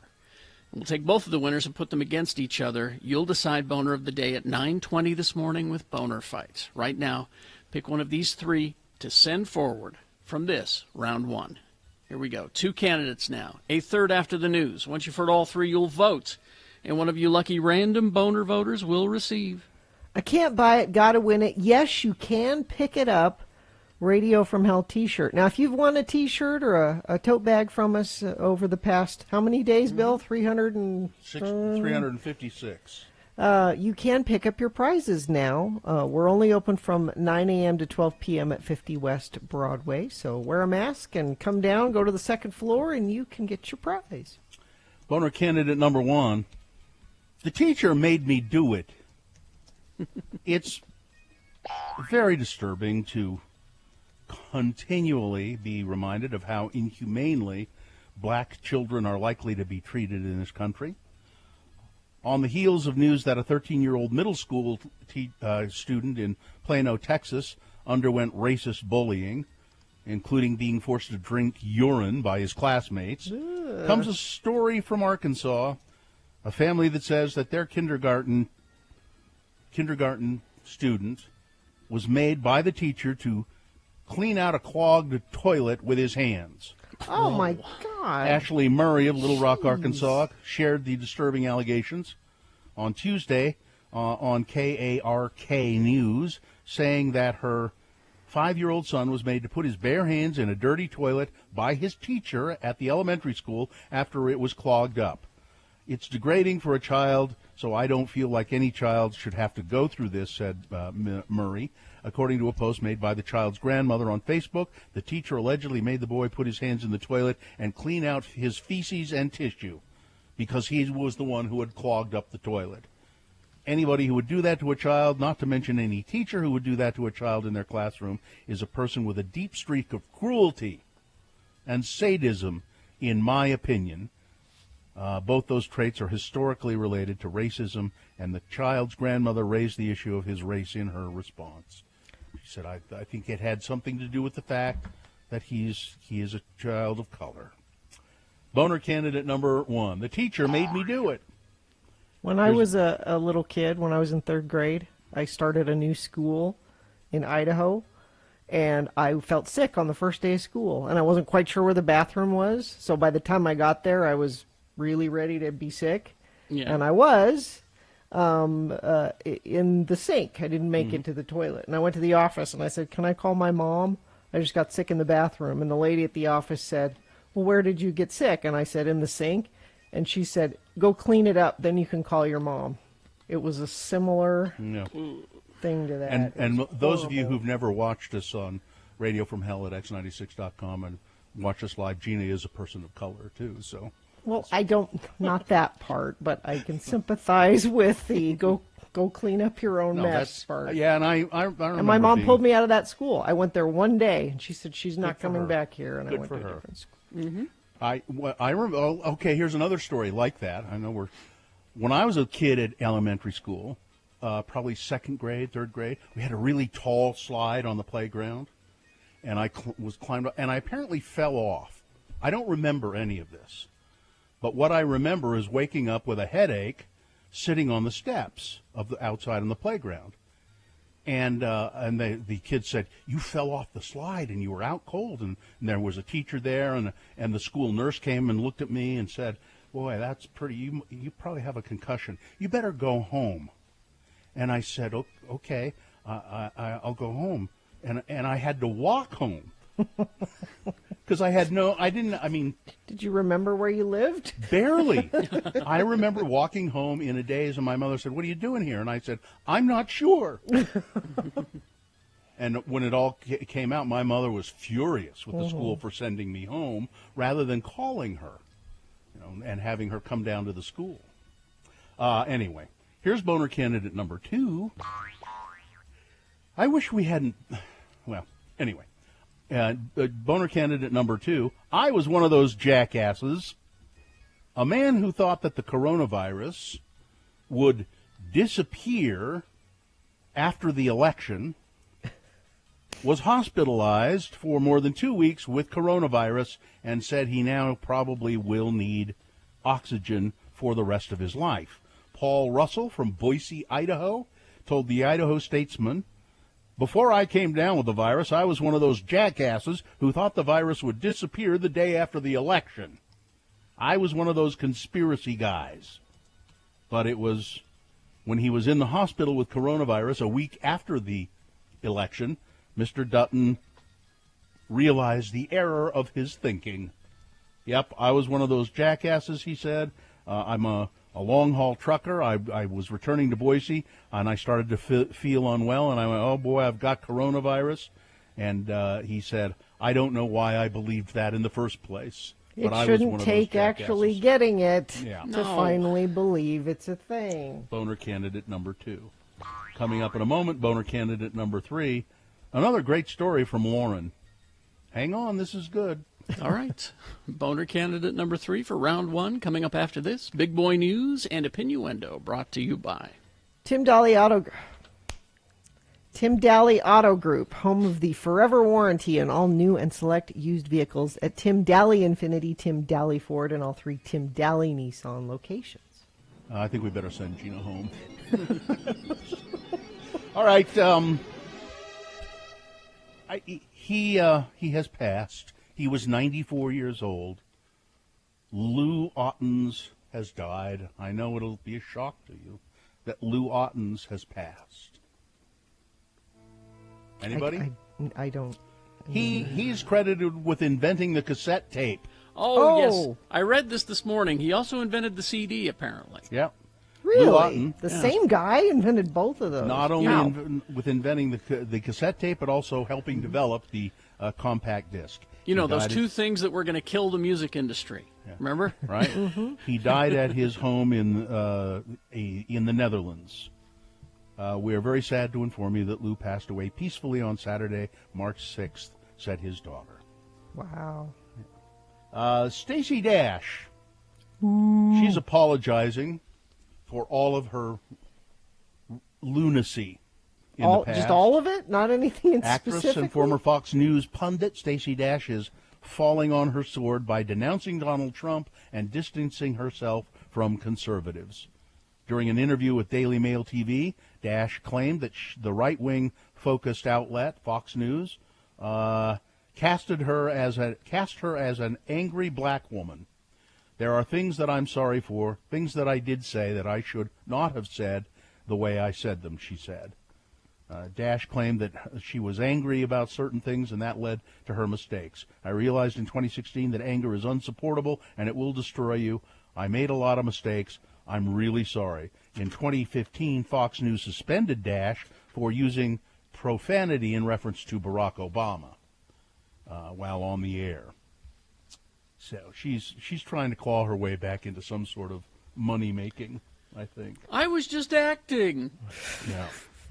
So the economic relief plan that has been signed by, I believe it's been signed now by Joe Biden. It has been billed as the United States' most ambitious anti-poverty initiative in a generation. Inside the $1.9 trillion package, there are plenty of perks for the middle class as well. Whether they are direct stimulus payments, an array of benefits, or an expansion of the Affordable Care Act, that's all in there. The bill will bring a big economic lift to middle-income families as well as to people who are in poverty. In some cases, those households will have weathered the pandemic fairly well. relatively unscathed, and those who are concerned about the cost of the legislation have suggested that the definition of middle class is expanded to include families who are actually well off. So that's one of the things that the Republicans were objecting to, that this money will be going to people who don't actually need it. Well, I don't know if that's true, but I do know that a Republican senator who voted against that whole thing has now tweeted approvingly about the stimulus bill. His name is Roger Wicker, Republican of Mississippi. He voted against that stimulus package, yet he tweeted approvingly about its targeted relief for restaurants. Before the House gave the final approval, the package, not one Republican voted for it, right? Now, Roger Wicker and I bet other Republicans are going back to their districts now and saying, you're going to be getting a lot of money from this stimulus relief bill, and I hope you appreciate it. Another thing is that all these Republicans who did not vote for this, they were also screaming about reopening schools. Well, this thing has money in it to help reopen schools. Yeah, with new ventilation systems. But they're all bitching about how we need to reopen schools, but they didn't vote for this. And, you know, Mike Lee and Mitt Romney, they voted against it, and they said, well, Utah doesn't need it. Well, Utah is going to be getting a real big economic boost from this stimulus bill. There's no way to encapsulate how much this is going to impact our economy, but it will, because there will be direct payments of money in the form of $1,400 stimulus checks and child tax credits. They should come right into your bank account if you file your taxes by direct deposit. If you get mailed checks, they should come to you that way. Both will come from the IRS. There's a child tax credit, which will be very helpful to people in Utah because we have big families. Unemployment, if you've already filed your taxes for 2020 and you paid taxes on unemployment benefits, talk to a tax professional about amending your return, because that $10,200 exemption should really help out. Child care tax credits, earned income tax credits are going to be on there. Paycheck protection loans are in there. This will be a boon to everybody in the United States. Yes, and another thing to keep in mind is that all these Republicans voted for the Trump tax cut, $1.9 trillion for corporations and the rich. They're all for that, but helping you, that's a different thing. And finally, this story. 7-Eleven is adding fish bites to their hot food lineup. What is a fish bite? Is it like a chicken nugget? I would think so. You know, you can get some hot dogs at 7-Eleven. You know, you can get finger food of a sort. But now they're adding wild Alaskan pollock fish bites to their hot food options to be available for a limited time. Oh, it's during Lent. Of course, because when you go to 7-Eleven on Fridays, you can get the fish bites. The bites will be sold in packs of 5 or being sold in packs of 5. They're covered with an herbed panko crust, and they're served with a side of tartar sauce at participating 7-Elevens. I'm excited. This sounds delightful. Doesn't it? All right, that's it. Weather, traffic. Oh, weather. So rain and snow possible today, just depending on where you are. That will depend on what form the water falls from the sky. 70% chance of that. High of 46 today. Overnight tonight into tomorrow, still another little chance of some snow showers tomorrow. High of 48. Traffic. We have crash, Legacy Parkway, still in the cleanup stages. Left lane and shoulder blocked, heading south into Woods Cross. Crash on the entrance ramp from 2100 north in Lehigh to go northbound I-15. Several vehicles on the right shoulder there. And friends of the program, haven't sent anything in a bit. I don't know if the mangled ladder on I-15 northbound after Pleasant Grove exit is still in the right lane. May still be available for a free ladder. Carrie? Oh, yes, terribly sorry. You're fine. I keep forgetting that it's my responsibility. Let's see. Yes, the spring thaw means that great deals are happening at Scott Hale. Give your furnace a tune-up for just $30. Call Scott Hale, 801-264-HALE. Here's boner candidate number 3. Another great story from Lauren. You know, Representative Lauren Boebert, Republican from Colorado. She made a speech on the House floor this week backing gun rights, and she used a story about a man who she said had been beaten to death outside of her restaurant to advocate for gun rights. Boebert was speaking on the House floor. She said, there was an altercation outside of my restaurant where a man was physically beaten to death. There were no weapons involved, but he was, well, she doesn't say beaten, she says beat to death. A man was physically beat to death. He was beat to death by another man's hands, she said, referring to a 2013 incident outside of the Shooter's Grill restaurant that she owns in Rifle, Colorado. Boebert used the story to justify why she and the staff of the restaurant started to carry guns at work. I have a lot of young girls who work in my restaurant, and we needed to have an equalizer. Well, was this man beaten to death outside of her restaurant? Not so much.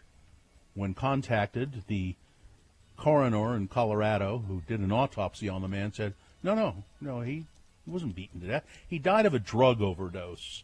There was a dead man outside the restaurant, died of a drug overdose, but not beaten to death. That's Lauren telling another story, boner candidate number 3. All right, there you go. Let's review the first two and vote. Boner candidate number 1, the teacher made me do it. The story of a kid, a black 5-year-old in Arkansas, said his teacher made him clean out a clogged toilet with his bare hands. Boner candidate number 2, well, I was one of those jackasses. An Idaho man who thought the virus would disappear after the election has now got COVID, and he'll need oxygen for the rest of his life. And boner candidate number 3, another great story from Lauren. Okay. Let's get to voting for this, round 1. You've got to decide of these 3 candidates, which one do you think is the worst? Which one do you think should go forward to boner fight and get that chance to be boner of the day? Because if it wins here, it'll go up against the winner of round 2's voting. Yes, we do this again at 8:20 with 3 different candidates. We'll get a winner there as well. We'll take both of our winners and put them against each other. At 9:20 this morning is when you'll decide boner of the day. So let's get to voting for this, round 1. 1, 2, or 3. Remember your candidate number. Put that single digit in the message of a text. Text that to 33986. Easy. Or call 877-602-9696. Use your voice to vote. Or go online, x96.com. Look for the box that says Boner Voting March 11, 2021, and vote there. You have until the end of these messages. Let's go. This is round 1.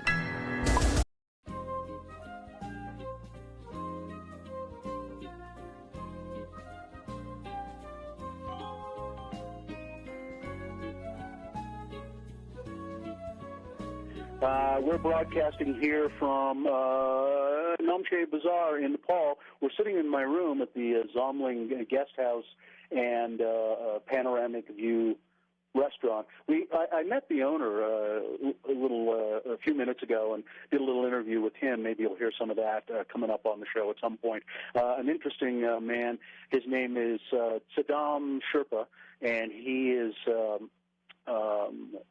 he's from Tibet. He came here from Tibet. And I was just going to ask Geljan, you don't mind being on the radio for a second, do you, Geljan? I'll come over and sit by you. I heard people asking you today about Sherpa. What is that? Is that a last name, or what is it, or why do they say Sherpa? Yeah, Sherpa means the name of our caste. We have different family name. Like, for example, my name is Geljan Sherpa, and then my family name is Lama. Yeah, so I really want to make it clear the people who are very confusing about the Sherpa people. The people think the Sherpa is like our name of our profession. So it's wrong. So Sherpa means our caste name. It's a caste name. And what does Sherpa mean? You told me that today. Yeah, Sherpa means in our language that we are Eastern people. We came, Shar means East, Pa means people, and we came from the east part of Tibet. So that's why. Why did you all come here from Tibet? Yeah, there's a quite confusing. Somebody says there's two things.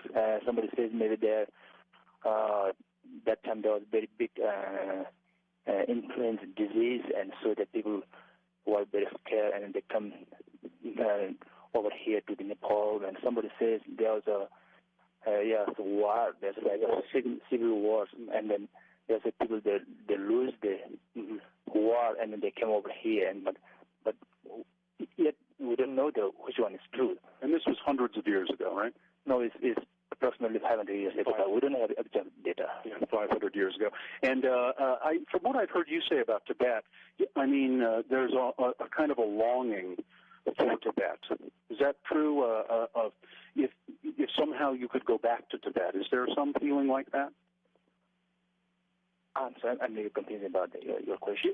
I mean, you hold Tibet with a great deal of reverence. Is that right? Yeah, that's right. Yeah.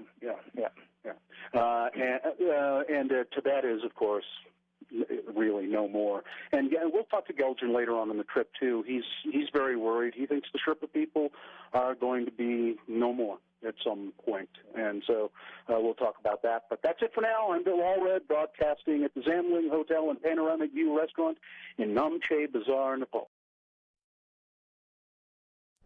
Unless we Utahns are diligent, our taxes will be raised without our knowledge. Did you know that right now there's an organization who thinks they know better than you how to save Utah schools? This group wants to raise your taxes. Wouldn't you agree that's just not right? Well, so does Republican Representative Arthur McCarty from Roadside Table, Utah. He began the group opposed to the suggested 10-cent Jello tax. Citizens against People for Alternative Revenue Tax Income believe that not only is the proposed Jello tax wrong, it's also cost prohibitive. The state would have to establish a Jello commission and then open costly state-run Jello stores. Then it's only a matter of time before racketeers would begin smuggling in gelatin from neighboring states. Taxing green gelatin would also place an unfair burden on those people who mostly buy this product. Large LDS families, already on a tight budget, would end up paying for a greater portion of public education than would people with no children at all. And that's just not fair. Hello, I'm Republican Representative Arthur McCarty. Please call your state legislatures and tell them to vote NO on the green Jello tax. It's time to get big government off our backs. Paid for by Citizens Against People for Alternative Revenue Tax Income.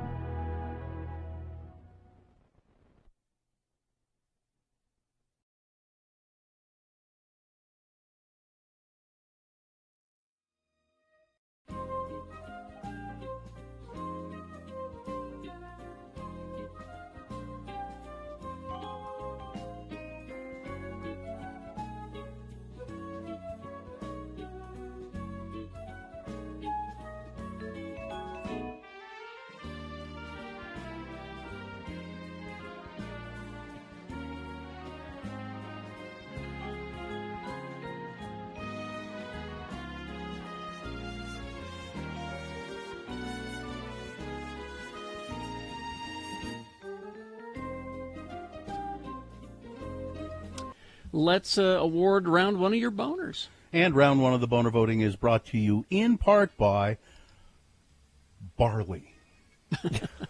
Okay.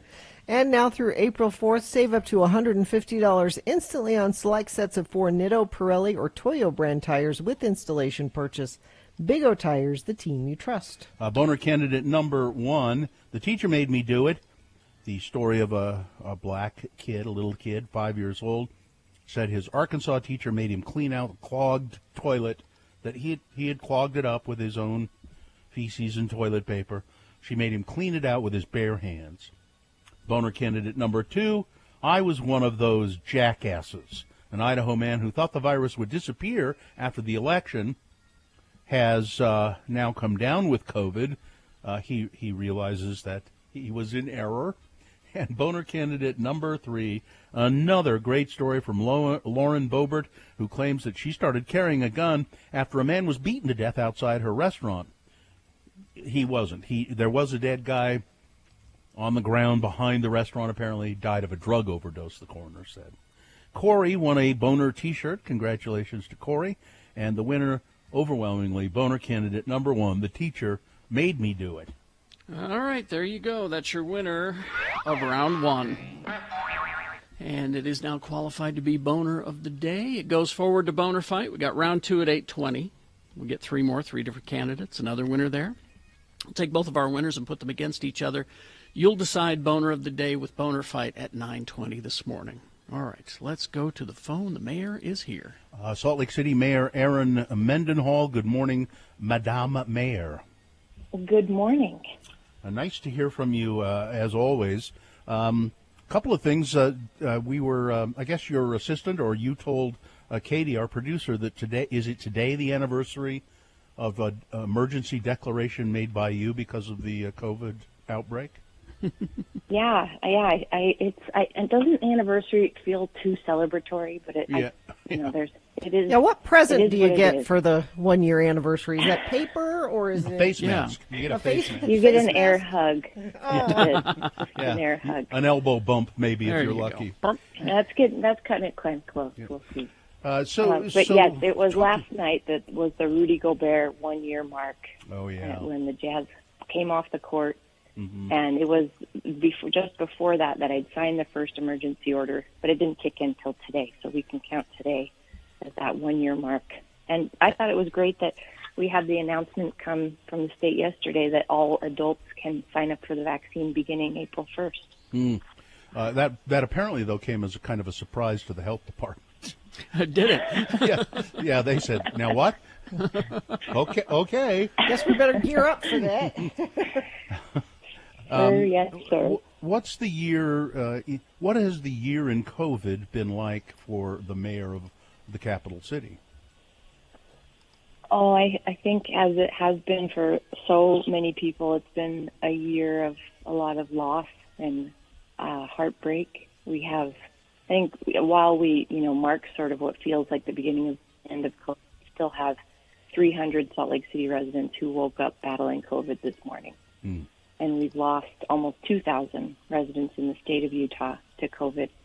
And on top of that, I don't need to tell the listeners what 2020 was. It was and still is a pandemic, but it was so many other things, and it's transformed the way that we work.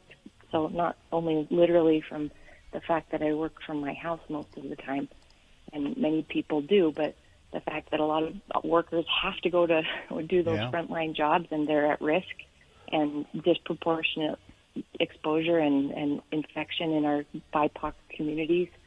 So, it exacerbated it. That's what it feels like. All these inequalities and inequities that are in our society just got a spotlight on them and got bigger. Yeah, no kidding. So the work of cities is so important because it's where the rubber meets the road. I'm passionate about it. Matt Caputo, and you probably saw this, was very impassioned about the state dropping the mask mandate on April 10th because he's so concerned for the people who work at Caputo's, and of course we should note in passing that we lost an icon in the city. His father, Tony Caputo, who started Caputo's, died unexpectedly. But I thought Matt was very, very accurate in talking about what you just said. It exposes the inequities in our society. And the workers, grocery stores and restaurants and markets and things like that, this is very, very scary for them, dropping the mandate, apparently. So it just echoes what you said. I'll go one step deeper and note that about 50% of the people in Salt Lake City are renters. And of those renters, we know that about half of them are paying too much, more than they can afford for their rental, which is more than 30% of your income. Yeah. If you're spending more than 30% of what you earn on your housing compromised. So a big event comes along, and car accident, breakup, health issue, and with a pandemic facing these frontline workers paycheck to paycheck, many of them, our housing stability is compromised. And when you lose your housing or your threat of losing your housing, everything is undermined.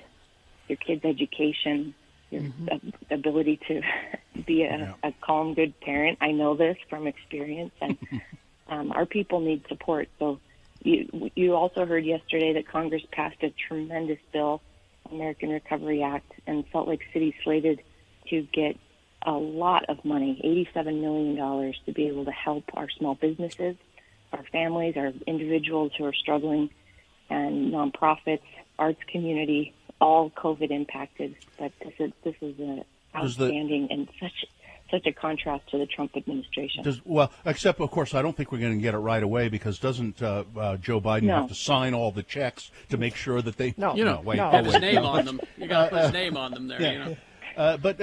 So just we can't be snarky about that kind of money, Bill. $87 million. That's a lot of money. I'm curious as to how the federal government how restrictive are they on how you use that money, or is it just Salt Lake can use it how they will? No, so it absolutely has restrictions, just like the CARES dollars that came through last year in a few bunches. And some of the rules are still being written by the Treasury. We don't expect to get the money into the city for some time, but they're working on the rules, and the important part is that it passed the House and the Senate, and it's on the way to cities to know how to use it. And then quickly, the legislative session that ended, what were some of the impacts on Salt Lake City and County that you saw coming out of the some of that legislative session? affordable housing money that I know Derek Kitchen worked on, hopefully that might help some of that earlier problem you were discussing. Yes, thank you, Senator Kitchen. And also the more than $700 million that's being leveraged through the state's investment in affordable housing and housing in general with the private investment that they've coupled together with it. And that'll help us preserve a lot of the housing that right now is being either upgraded and the rent jacked up to meet market rate where we might have naturally occurring affordability, or keep them from being torn down in the first place to build a new housing complex.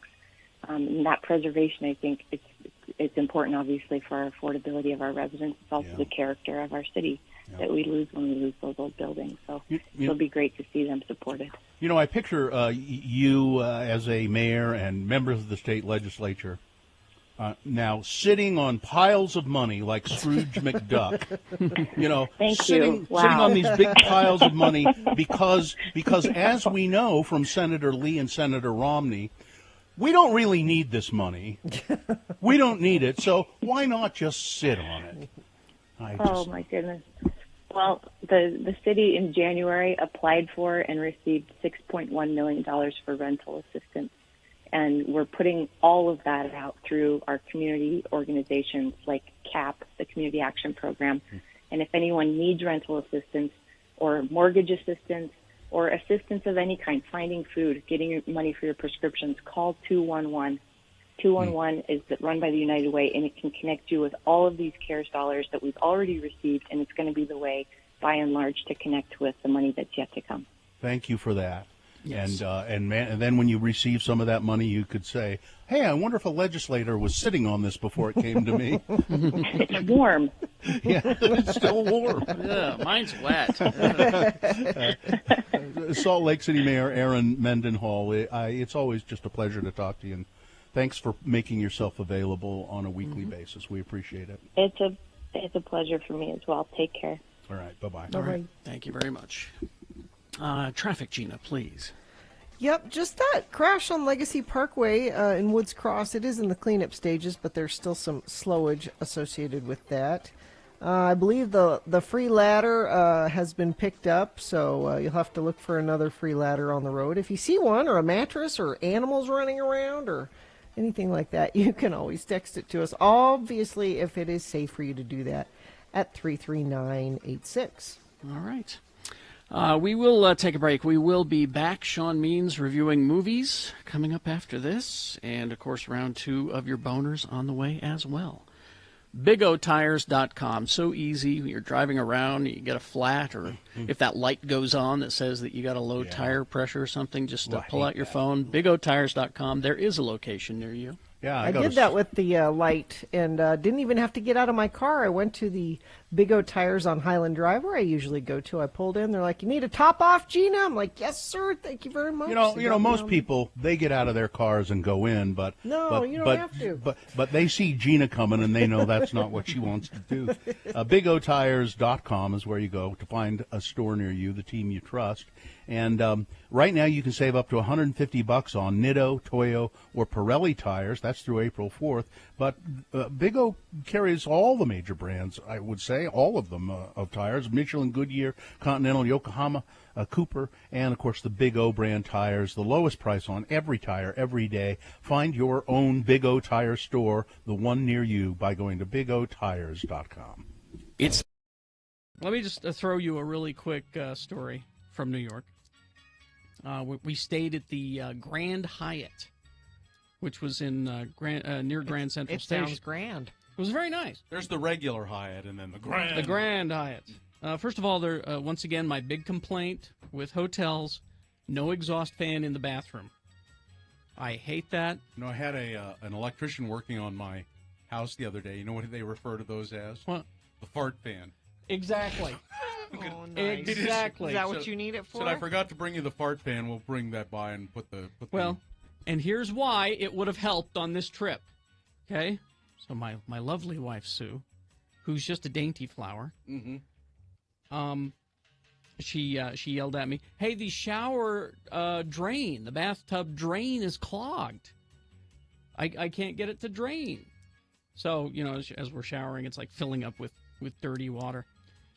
I said, well, let me call down to the front desk and we'll get a maintenance guy up here to drain it. Okay. So after the showers are taken, Sue needs to go in and relieve herself. I didn't think take she a did. dump. Yes, okay. Take a dump. All right. And that's my dainty flower, my lovely wife Sue. Mm-hmm. Man, she stunk up the place. Okay. Because when you travel, it's you're rich food. I'm sure she appreciates a lot of you rich. Well, discussing she really bad. And again, there's no fart fan. It was an eye burner. Yeah, it was an eye burner, exactly. Yeah. And again, no fart fan. So what happens is that she's still in there finishing up, and maintenance guy at the door. Right? Oh no, it's so embarrassing. It's so embarrassing. That's so embarrassing. So I said, "Yeah, there's a clogged." I opened the door, clogged drain in the tub, and he tries to move toward me like I'm going to go in. I said, "No. So, she's in there." You really don't want to go in there. I said, Just "She's say, in can there." you come back and? Well, I'd already put him off a half hour so we could shower. Why don't you sit down and have a drink? I should have done that. Yeah. I should have done that because we had some nice vodka in the room. Would you care for something from the mini bar? So it's on me. So then Sue comes out. He goes in, and I hear. Ah! It went like this. Oh. That Krusty the Clown kind of. And he's in there working, and then I hear, "It's all yours," and the front door slam. He's out. He didn't bother to say, here's what happened, or anything. It's all yours. Out the door. That would be a horrible job. He's got to do that all day. Well, at least you didn't hear, "I'm blind." That's what I thought I might hear. Because I'll be honest with you, man. Okay. Oh, all right. It was awful. Yeah. I'm sure she appreciates this conversation. Did you clear that story with her? Honestly, guess I should have. Yeah. You didn't. You didn't. See, if I were going to tell a story like that about my wife, you'd clear it. I would. Mm-hmm. I would say, "Do you mind if?" And I just wouldn't. And my guess is she would say, "I'd rather you didn't," and then I wouldn't. But did you get texted? Yeah. Are you in trouble? Once again, I'm jealous. Huh? How am I jealous? It did not smell that bad, and he made no sigh. Hon, you didn't hear the sigh. I'm sorry. You didn't hear the sigh. It was audible.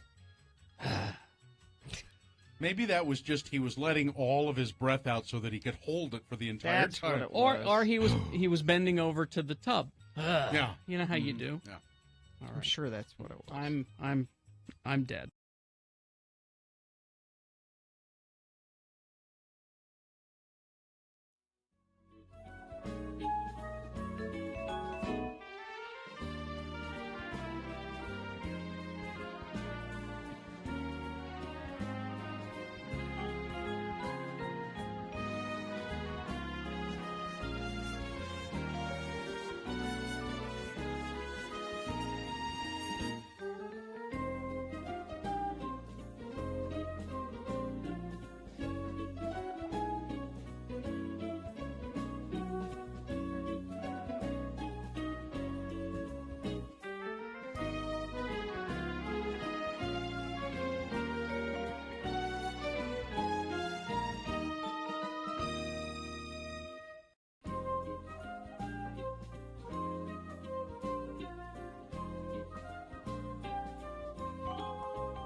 right, 8:03, and is this a sponsored feature, Gina?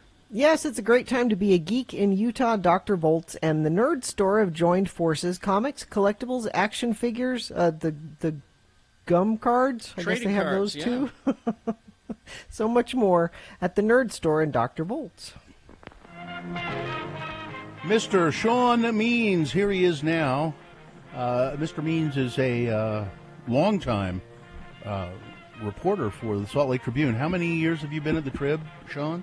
It will be 30 on Labor Day. Wow. 30 years reporter at the Salt Lake Tribune. You can read Sean's work at sltrib.com. You can also find all of Sean's collected reviews and other things at moviecricket.net. So, what do we got today, Sean?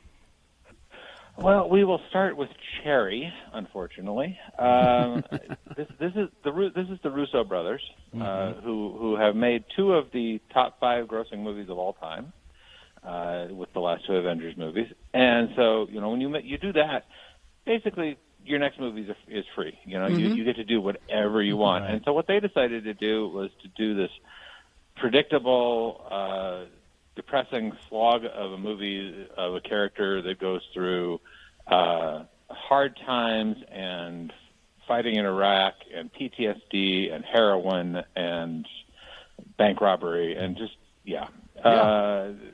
played by Tom Holland, who's good. He can do more than just Spider-Man, and but it's just it just wallows in so many predictable things, and it gets into all these aspects of heroin and heroin addiction and PTSD and so on, but has nothing new to say about any of it.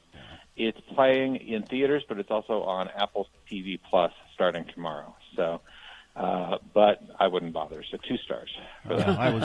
I was watching Ted Lasso on Apple TV, and there was a promo for this movie, Cherry, and I'm sorry I watched the promo, let alone it was terrible.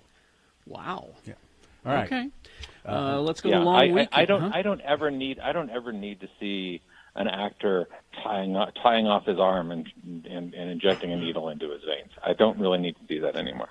All right. Okay. So there's nothing new in that. Let's go to Long Weekend then. Long Weekend. This is new and different. This is a romantic comedy of sorts. You have a down on his luck guy played by Finn Wittrock, who's one of these like impossibly handsome actors you see in things all the time. He's going through stuff. He's lost his job and as a writer in Los Angeles, has to move into the garage of his best buddy because he can't afford his apartment anymore. Lost his girlfriend and had some sort of episode that we don't discuss until the end of the movie. He meets a girl. And who's very lovely and charming and seems way too perfect, to the point of that he even mentions that he even asks, "Are you the manic pixie dream girl?" And she sort of kind of is, but she's played by Zoe Chow, who's this really charming young actress. She was in that Julia Louis-Dreyfus, Will Ferrell ski movie from last year, and she's done a bunch of other stuff. Okay. There of course is a twist. We find out what her deal is, and then and I'm not going to say what. And things get very interesting from there. It's very lovely. It's very charming. She's great. Remember that name, Zoe Chow. Okay. This is in theaters, called Long Weekend, and it's 3 stars. All right. 3 stars. So it's certainly worthwhile. All right. Well, then you must have really liked The Father then.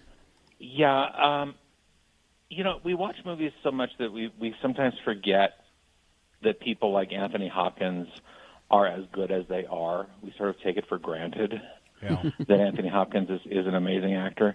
And then even he's 83 and he comes along and does a movie like this, and you're just like, oh yeah, that's right, Anthony Hopkins is amazing. He plays a elderly man living in a flat in London. His daughter comes by to check on him from time to time, and the daughter's played by Olivia Colman. Oh, she's great. except when she's not, and that's something that comes up in the movie. Another actress pops up in for reasons that will make sense when you see the film. Mm-hmm. Anyway, he's resisting the daughter's urge to get a live-in caretaker, and so having that battle with the daughter, and we watch this from his perspective when we're realizing that, as we go, we realize that his perspective is changing all the time, and it's because we're basically watching his dementia from the inside out. Oh, okay. And it is about him trying to come to grips with the fact that he's slowly sort of losing what he has going. It sounds depressing. Sounds really depressing. It is sad. I don't know if I'd say depressing, but I mean it's certainly heavy drama in some ways, but it's also very it's very fascinating, frankly, to see sort of, like I said, from the inside out, and the way that this Florian Zeller is the director here, and he adapted this from a play, and you can feel that sort of the stage roots of this thing, because everything happens in the flat. Mm-hmm. And even things that aren't supposed to be happening in the flat sort of happen in the flat because of staging and lighting and so on, and it's further showing how his mind is working at this point. And Olivia Colman's really good. There's other really strong cast, some familiar faces you'll see in there, and Hopkins. There's a lot of talk that yes, this is going to be another Oscar nomination for him. I don't have a problem with that at all. Mm-hmm. He is the real deal here. I mean, he's still probably going to lose to Chadwick Boseman, but he's really strong here. And you know, like I said, he's 83, so he doesn't have a lot of great performances left in him, maybe. Mm-hmm. But this one is just incredible. So, I've been 3.5 stars. I've been hoping that he'll do a reboot of The Edge with Alec Baldwin, Anthony Hopkins and Alec Baldwin in the movie The Edge, where he gets chased by a bear. Only if he gets to play the bear too. Yeah, I was just remembering that movie. Do mocap or something, and he can play the bear. I've just been remembering that movie for some reason, and you say Anthony Hopkins is he's very good in that movie, but God, it's a terrible movie, isn't it? I mean, it's ridiculous. Yeah. Anyway. Anthony Hopkins is a great actor, but he has been in his share of stinky films. I mean, You shut up about Meet Joe Black. I liked that movie. Oh, I was talking about Magic. I'm sorry, Gina. Magic would be the one I would go to there. Yeah. No, frankly, at least one Transformers movie. Yes. Where he got to say bitch and ride. I had the great opportunity, just by chance, to see Anthony Hopkins live on stage. Oh, really? In a play called Equus many years ago. Yes. In New York, and he was stunningly. Now he must have been in his 40s then, maybe. He was stunningly good live on stage. Mm-hmm. So. My favorite Hopkins story is that when they did the restoration of Spartacus, and they put back in the scene, the oysters and snails scene that had the sort of homoerotic tones to it. Mm-hmm. They didn't have any audio for it. It's a scene with Tony Curtis and Laurence Olivier. They didn't have any audio. Tony Curtis re-recorded his dialogue, and then they tweaked it so it sounded younger. But Olivier had died about a year or two earlier, and so they asked Olivier's widow, Joan Plowright, for suggestions, and she said, well, Tony Hopkins used to do Larry at parties. Do imitations. I got a great impression. Do an imitation. And do an imitation of it, and so they got Hopkins to record it, and his name shows up as like the first thank you in the restoration in the credits. So yeah, that's great. All right, Sean Means, thanks. You can read all of that stuff at moviecricket.net, and again, you can read Sean's work also sltrib.com. Thank you, Sean. All right, thank you. Traffic, Gina, please. Yeah, just one accident to tell you about. Southbound I-15, milepost 225. That's first south. Down to Nephi in Juab County. That's the only accident I'm seeing, and you haven't sent anything in very recently. But if you do see something you think friends of the program need to know about it, and it's safe for you to text, you can send that in 33986. All right. Here are the boner candidates you're going to look at on round 2. Number 1, dank gummies. Number 2, and the title of this one tells you what the boner candidate is. If masks are so great, why didn't we need them during the AIDS crisis? Oh, and Jesus. Boner candidate number 3. It's a real story. Yep.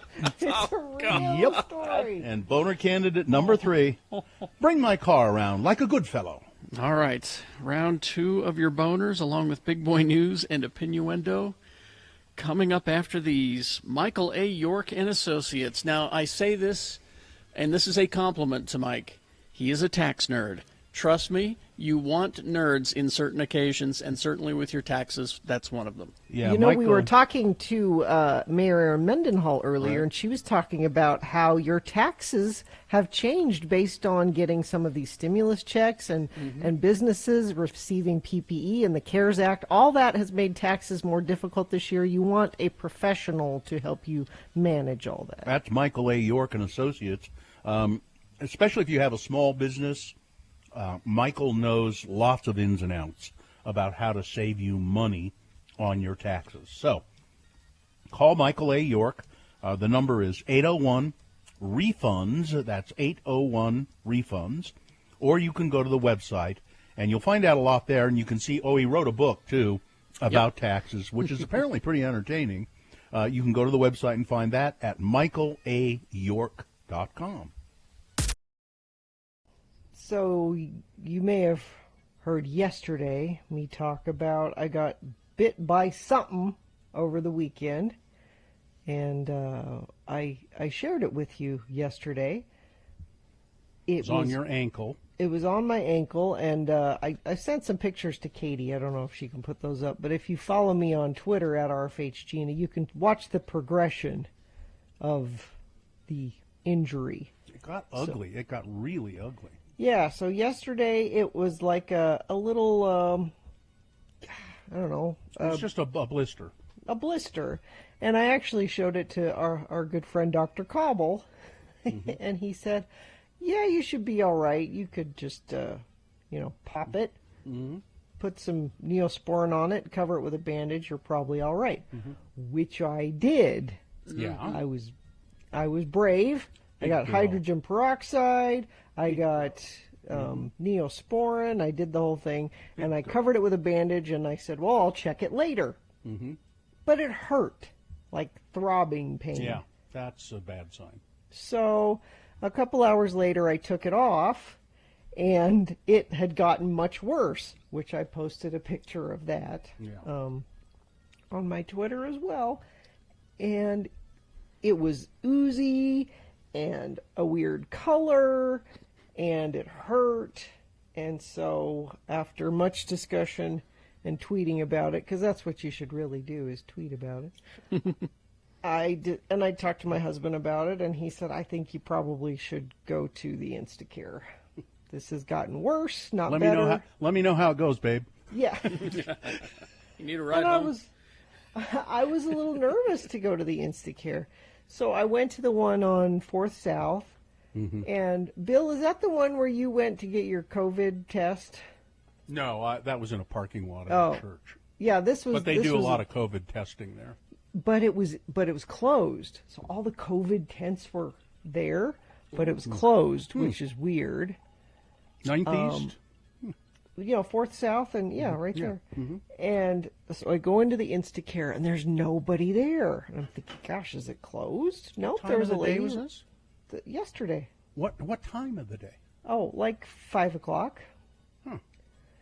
And they checked me in and said, go wait over there. And I said, okay, this is so fun. Because I was nervous about going.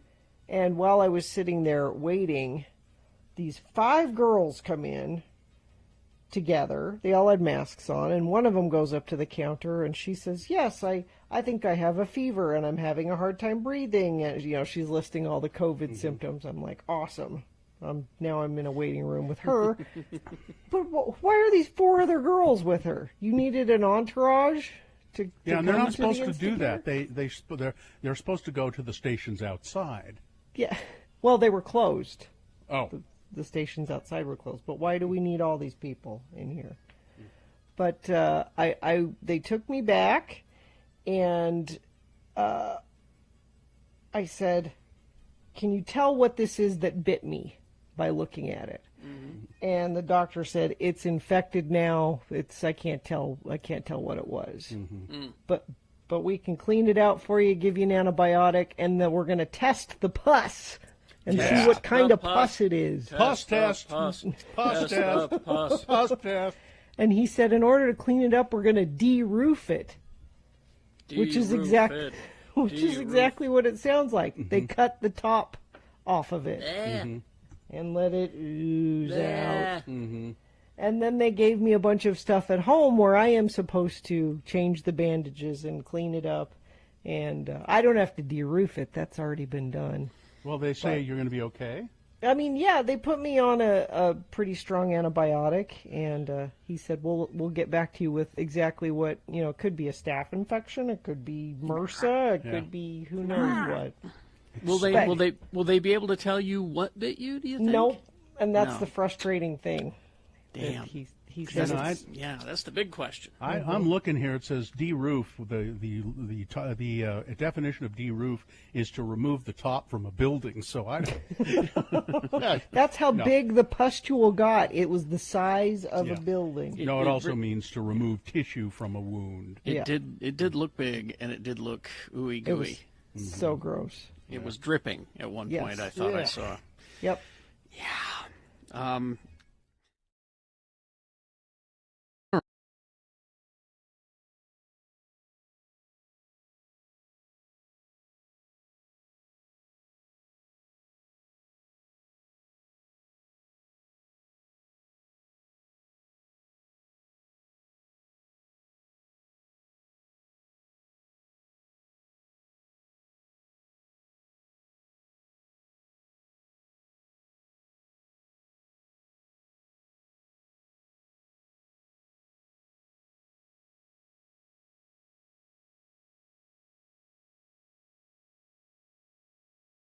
Submit your film at x96.com.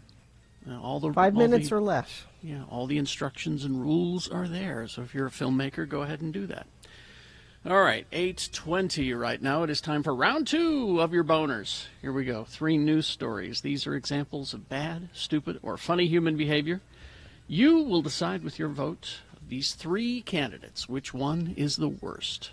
Which one deserves to go forward to Boner Fight and possibly become Boner of the Day? Because if it wins here, it's not Boner of the Day yet. It'll go up against the winner of round 1's voting. You can go back and take a look at that one, see who won that round, and then in this round, you can choose strategically who would be the best candidate to go up against that one. It's round 2. Let's send one of these 3 forward. 2 candidates now, a third after the news. And once you've heard all 3, you'll vote.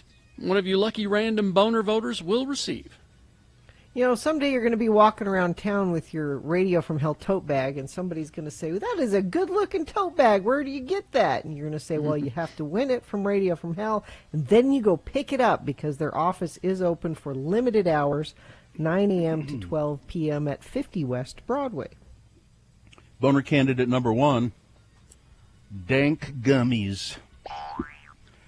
A Florida man who nearly ran into a gas pump, I assume with his car, pulled out a package of, quote, dank gummies. I think that's a brand name.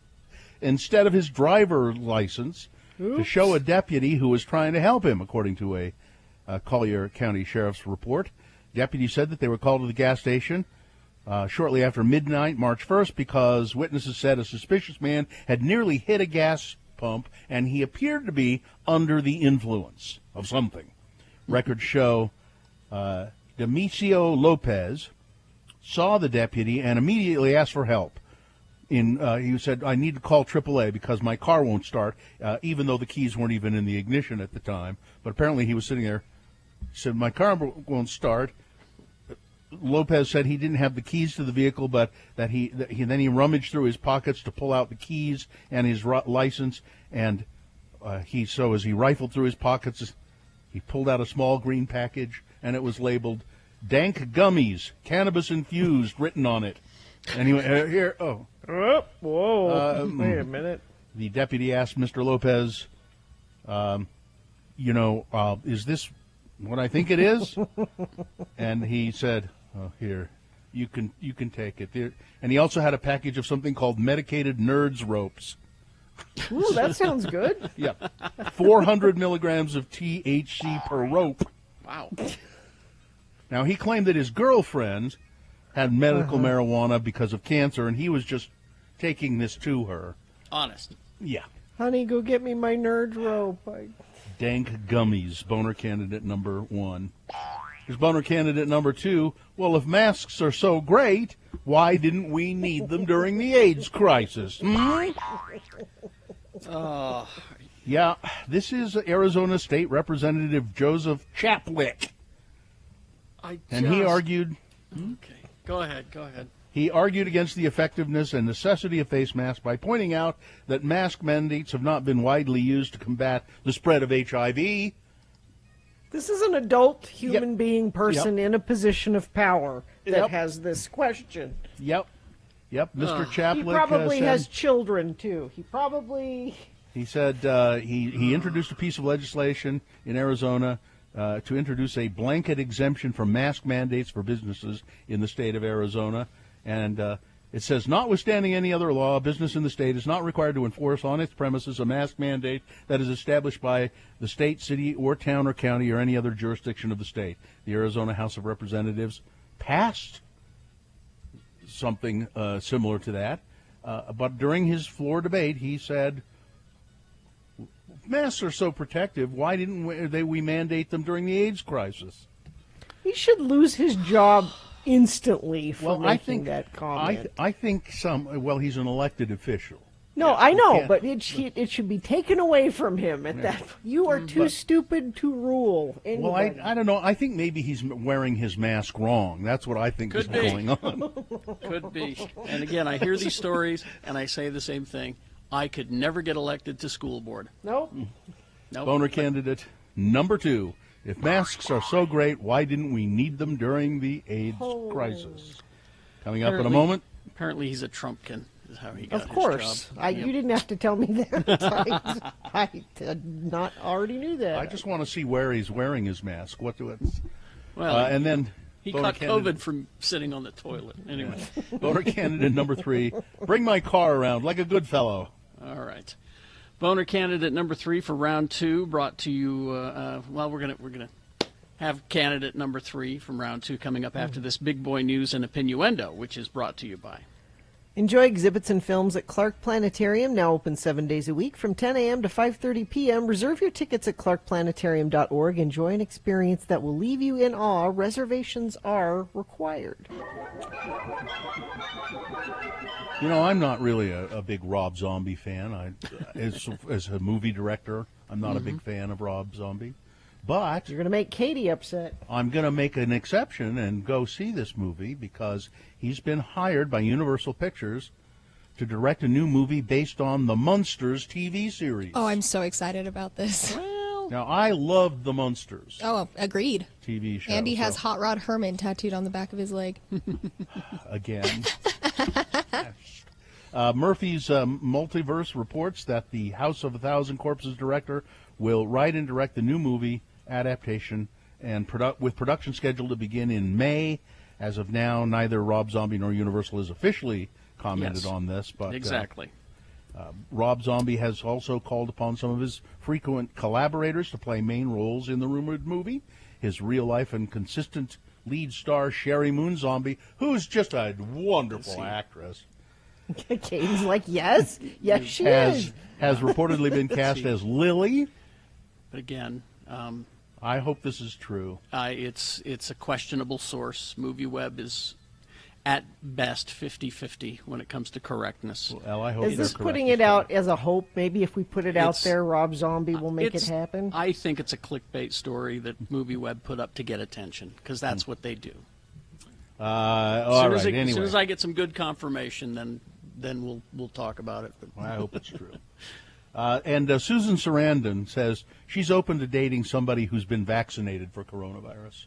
Oh, well, good. Well, that's You- isn't that that's nice? you, Bill. You can date her. Sure. Why not? I've been vaccinated.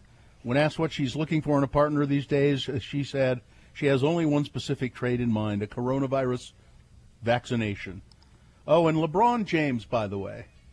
I called him out yesterday. I was upset with his remarks about getting vaccinated, that he said, well, I'm not going to say.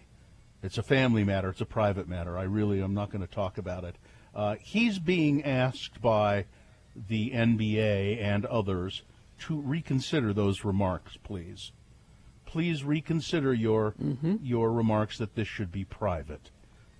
And I don't know if Because he's he could do responded to so that much yet. good in Yep. making people people that are unsure about whether they should get it or not, making them feel like, well, LeBron's getting it, so I guess maybe it's okay. So he really was one of a kind and an original, and he really, really will be missed. Tony Caputo has died unexpectedly at the age of 72, the founder of Caputo's Market in Delhi. He helped launch the artisan food scene here in Salt Lake. He's one of the originals. Now Salt Lake has become quite a mecca or a foodie center, and he was one of the originals who was in on that. It was quite sudden, and we are still reeling, said his son Matt. The best days of my life have been spent working with Tony, my dad, in the deli, and watching how he would treat each person having lunch. It didn't matter what color your skin was, whether you were the governor or a blue-collar worker. He made each person feel like an old friend by welcoming them with genuine kindness, respect, and hospitality. And I can attest to that. I did about an hour-long interview with Tony over sandwiches from Caputo's, and that interview, by the way, is available on All Radio from Hell social media now, Facebook and Twitter and all of that, and I didn't re-listen to it, but I recall it being was an interesting guy. He had good stories to tell, really good stories to tell. Beloved member of the Salt Lake community. Yeah. And I just love this sandwich. It was called the Caputo, I think. Mortadella, salami, prosciutto, served on a crusty roll. It's good. Oil. I always get the pastrami sandwich when I go because it's nice and hot, and the mustard that they use is that's what sends it. And I like the tuna. They have it's called the Fortuna, and it's a tuna sandwich, and it is really good. Let's see. Let's move on here. Over 650 new cases of COVID reported yesterday here in Utah. The Department of Health said there were 2 additional deaths as well.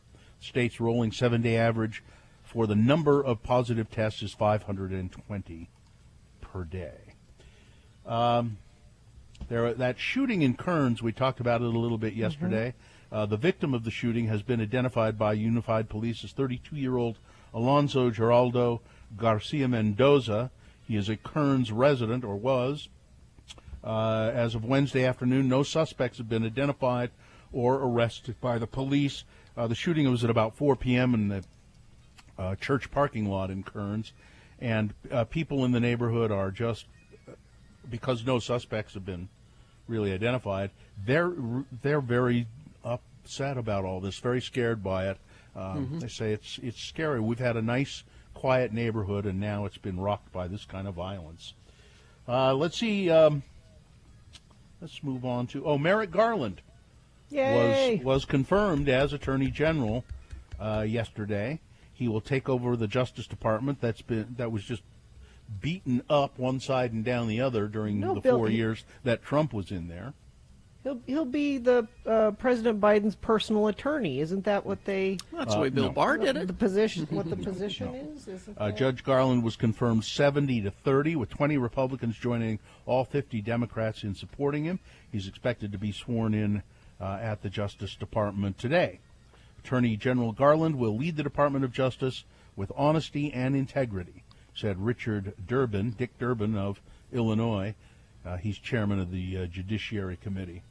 Let's see, Mexico is set to legalize marijuana, the country of Mexico.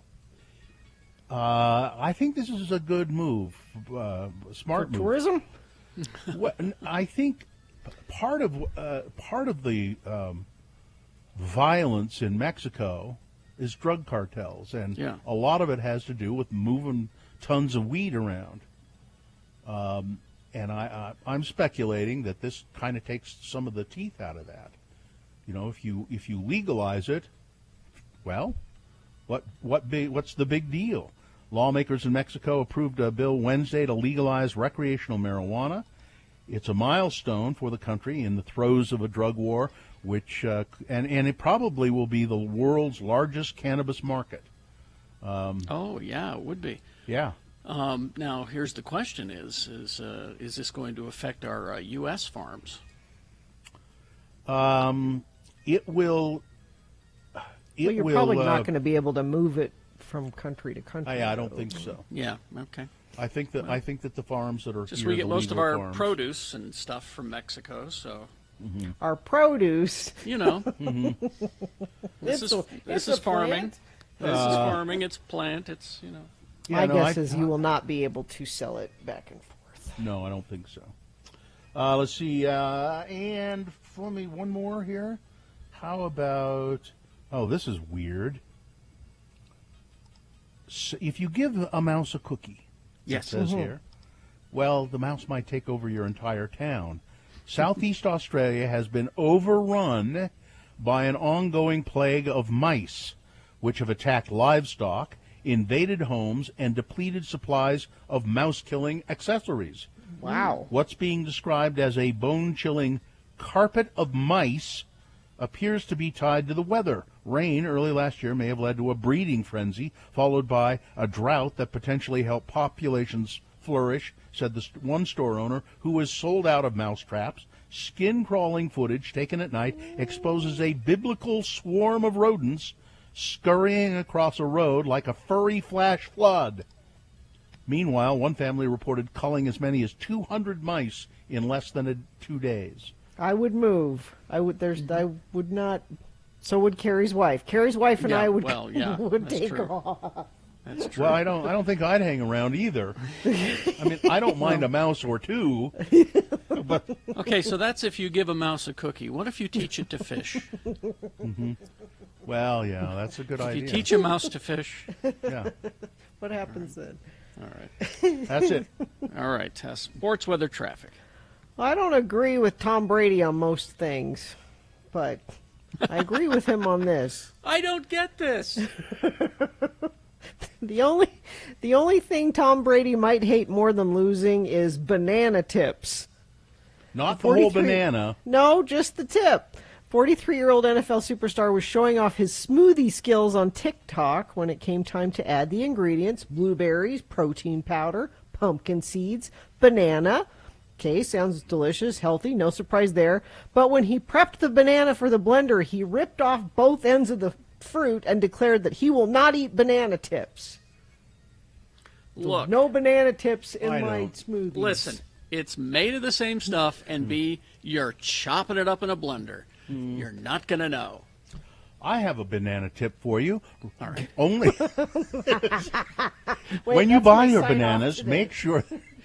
I I have a banana tip for you. tip for you. Okay. That's sports. That's sports. And it's brought to you by... I don't have to... Oh, yes. Are you searching for Pokemon? Locally owned, Haster Games has the best selection of Pokemon, Dungeons & Dragons, Magic, and more. Shop online at HasterGames.com or visit the store, 6831 South State. Curbside service is available. For the weather, chance of snow and or rain showers today, about 70%, high of 46. Tomorrow we have a little less chance of snow and high of 48. Traffic, let's see, we've got a crash. No, that's in Iron County. Although my mom's driving down there. So, Mom, there's a crash southbound I-15 in Cedar City, milepost 63. She's going to St. George today. Let's see. Crash westbound 90 South 7th West in Sandy. Right lane is closed. Northbound blocked. And I believe that is traffic. Boner candidate number 3. This is odd. Well, now I'm sort of doubting this story all of a sudden. What? It's bring my car around like a good fellow.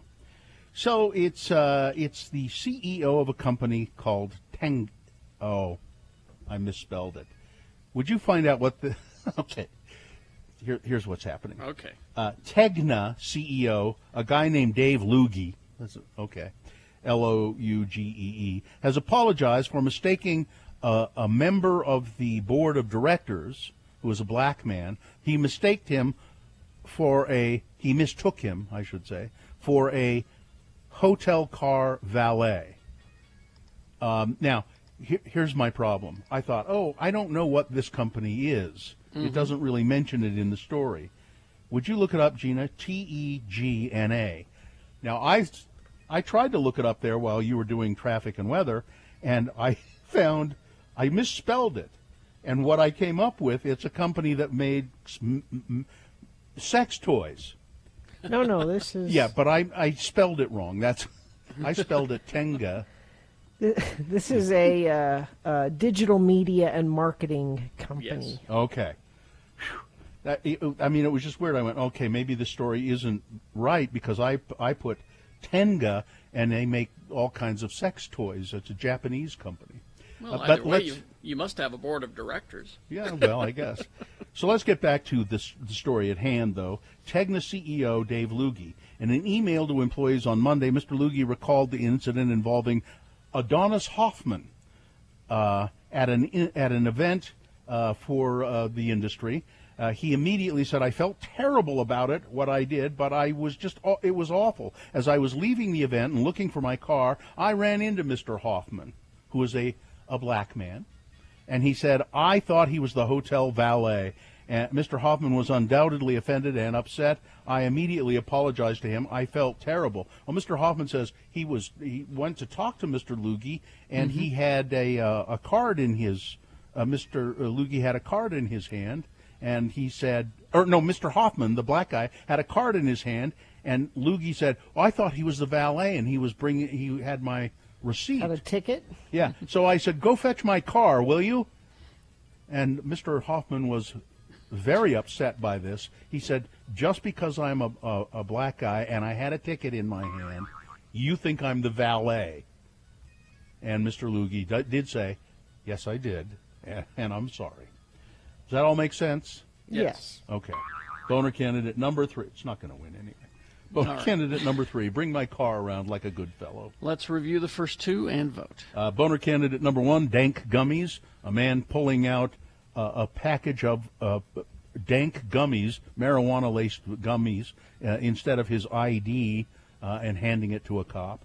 Boner candidate number 2, if masks are so great, why didn't we need them during the AIDS crisis? That's what a Arizona state representative was asking. And boner candidate number 3, bring my car around, will you, like a good fellow. All right, here we go. This is round 2 of your boners. You've got to decide of these 3 candidates which one is the worst, which one deserves to go forward to Boner Fight and possibly become Boner of the Day. Winning here secures it a spot in Boner Dome and ensures that it will go up against the winner of round 1's voting. We did that an hour ago. That's why in round 2 it's important to choose strategically so that we get a good Boner Fight at 9:20 this morning. That's when you'll decide Boner of the Day. All right, so here we go. Send one of these forward from this, round 2. 1, 2, or 3. Remember your candidate number. Put that single digit in the message of a text and shoot it off to 33986. Easy.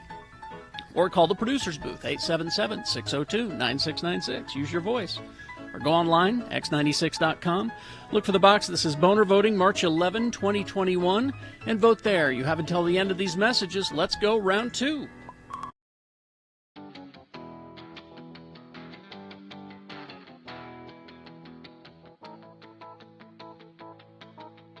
Stick.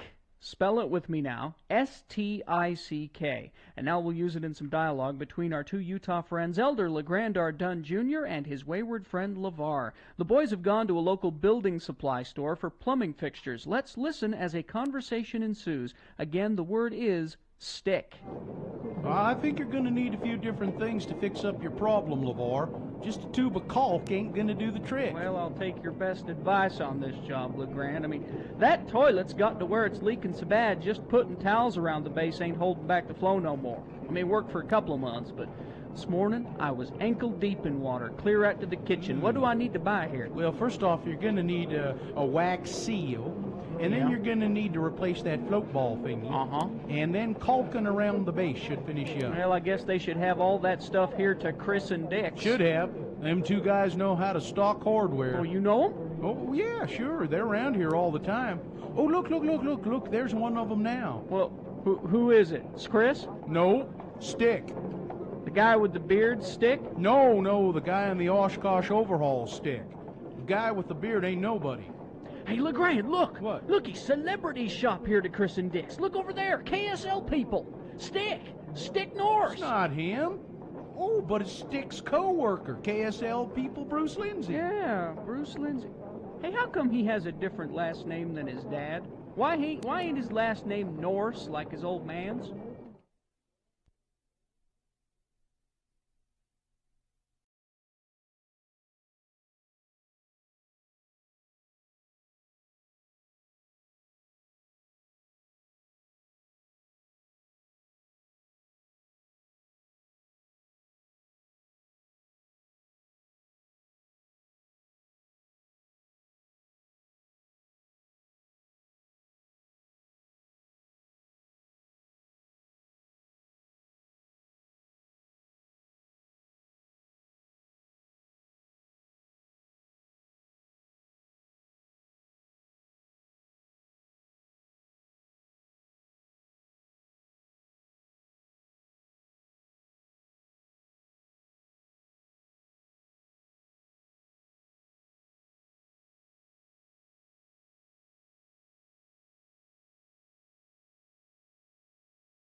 Let's go to, did you say Jennifer, Katie? Is that who that is? Jeffrey, sorry. Hi, Jeffrey. Hello. What's up with you today? So I just was rather interested with saying it was Hobbit Day, and it's like September 23rd. Oh, yeah, that is Bilbo and Frodo's birthday, isn't it? But the calendar is wrong. The Shire calendar is actually off by a few weeks from us, if you actually go into that. I had no idea, The but thank Shire you. calendar. Yeah. Actually. Yeah. Shire calendar. And I made a point of looking into this simply because I got into a habit of reading Hobbit and Lord of the Rings every year on what would be the anniversary of when Bilbo takes his adventure to the Lonely Mountain. And when is that? I want to say that would be April 25th Shire calendar, which is, I believe, something closer to April 15th. Can I ask you, Jeffrey, do you have a girlfriend or a wife? I do have a wife, actually. Really? We've been married name is a little over Galadriel. 5 years, and we got together as a result of board game night. That's That not makes surprising. That's not surprising. I'm glad you have each other. Well, Jeffrey, thanks for being a friend of the program. It's wonderful to hear from you, and thanks for enlightening us about the Shire calendar. Thank you very much. We'll see you later. It's nice to have Jeffrey out there to get us that information. That is handy. Yeah. All right. Okay.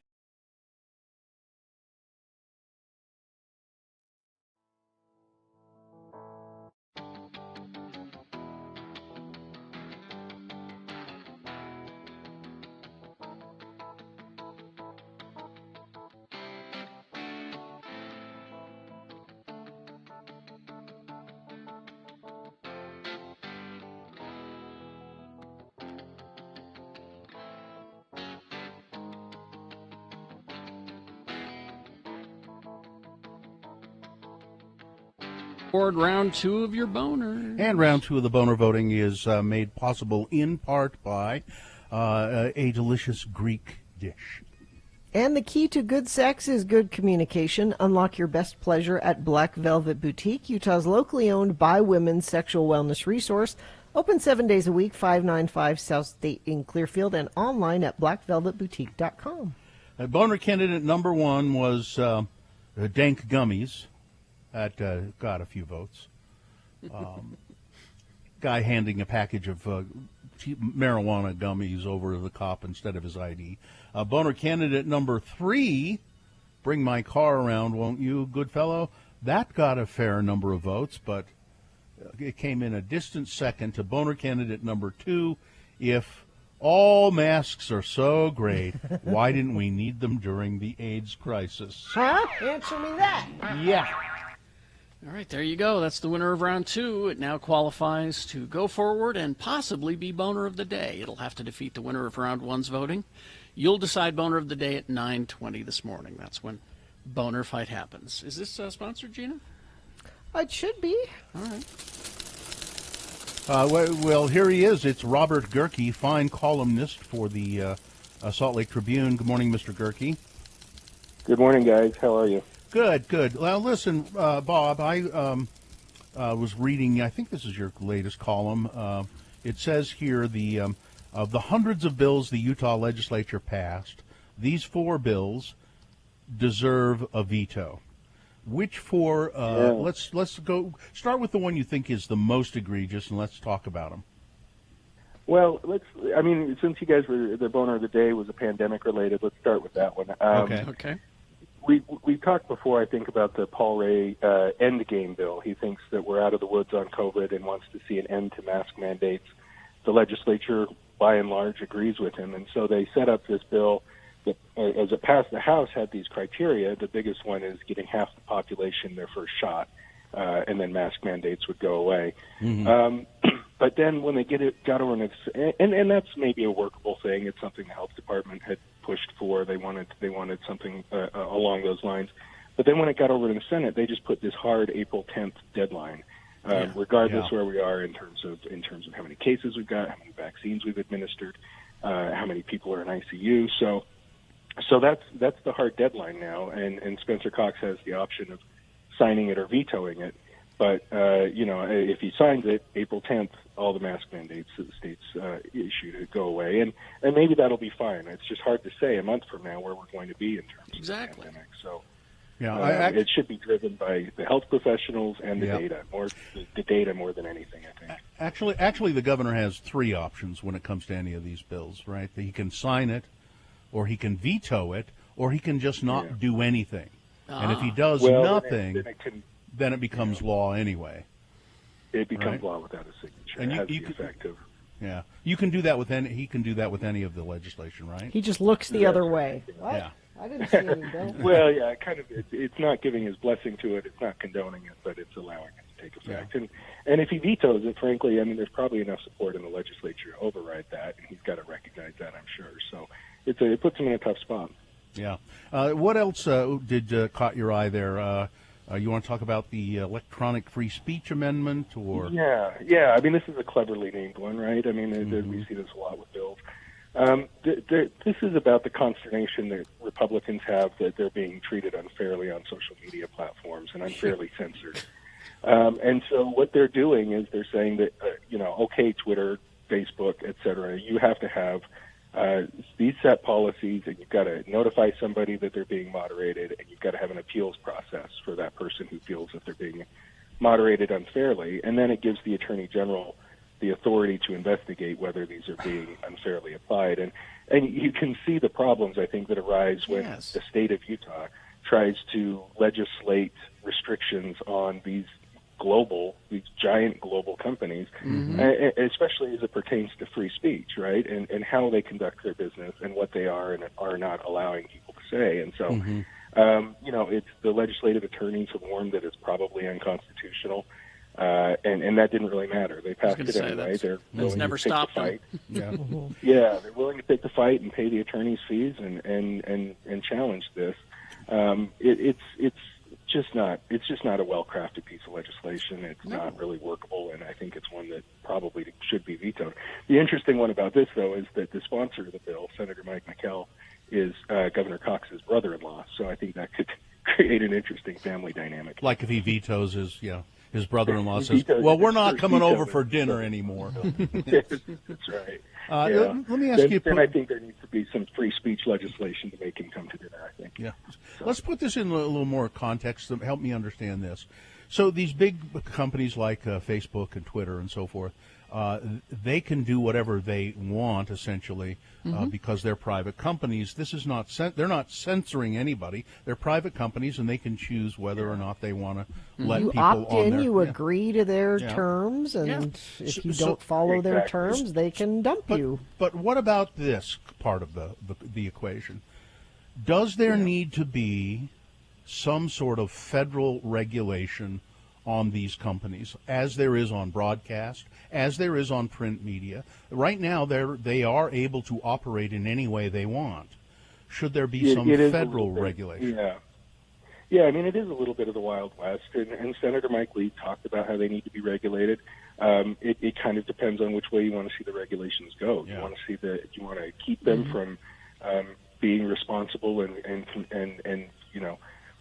controlling to some degree what they're putting out there, because obviously we saw Russia exploited this. I mean, that's been established, and so where you've got it is Wild West right now. There needs to be some sort of guideposts or guardrails on these companies.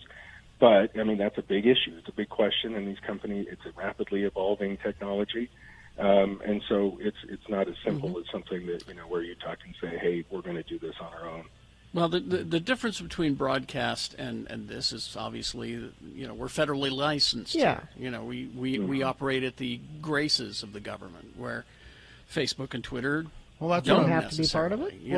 That's what I'm saying, that you could do that with those. You could say from now on you have to be federally licensed. And I think that would be a First Amendment violation, because we're not federally licensed. They're not federally licensed. That would be suddenly. Well, I think Yeah. I mean, you would have to get to a point where you say the broadband is a public. The public owns the broadband. And if that were the case, then the government needs to help improve the broadband for everyone. If that's the case. But that's not really how it was built out, and so you have to kind of turn the things on its head a little bit. What happened with that piece of legislation, that bill that they wanted, that they said we're going to make sure that every device that's sold in the state of Utah has some sort of porn filter on it? Yeah, and that one passed. That's another one that I kind of see as a target for vetoing, just because, again, it's kind of unworkable to tell Apple and Google that when they deliver a phone, it has to have this piece of software installed and enabled when it's handed over to the consumer. It's either got to fall to the phone maker or the vendor who's selling it, Sprint, T-Mobile, whatever it is. And it's just, again, these are global corporations that are being told how to run their businesses by our normally hands-off legislature. And it just feels like, I mean, as a parent, I know that monitoring what your kids do online is difficult, but that's part of parenting. Are you supposed to do that? I didn't know you were supposed to do that. Yeah, Bill, you're supposed to keep an eye on those things. Oh.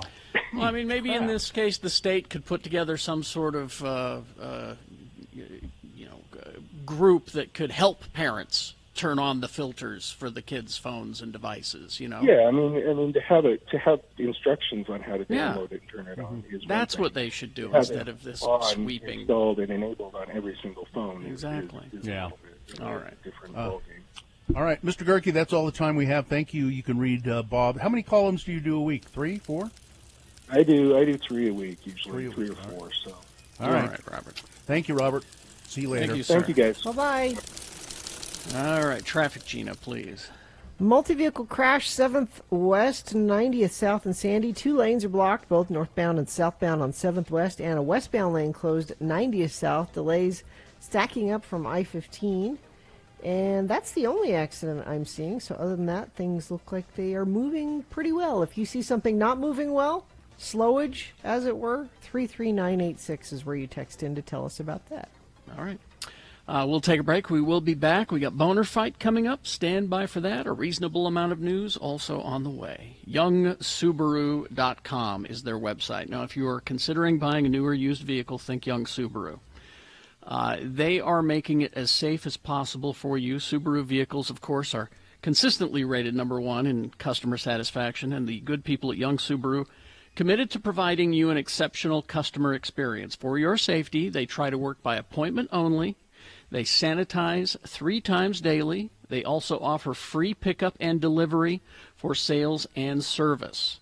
So if you're thinking of buying a pre-owned vehicle or a new vehicle, think Young Subaru.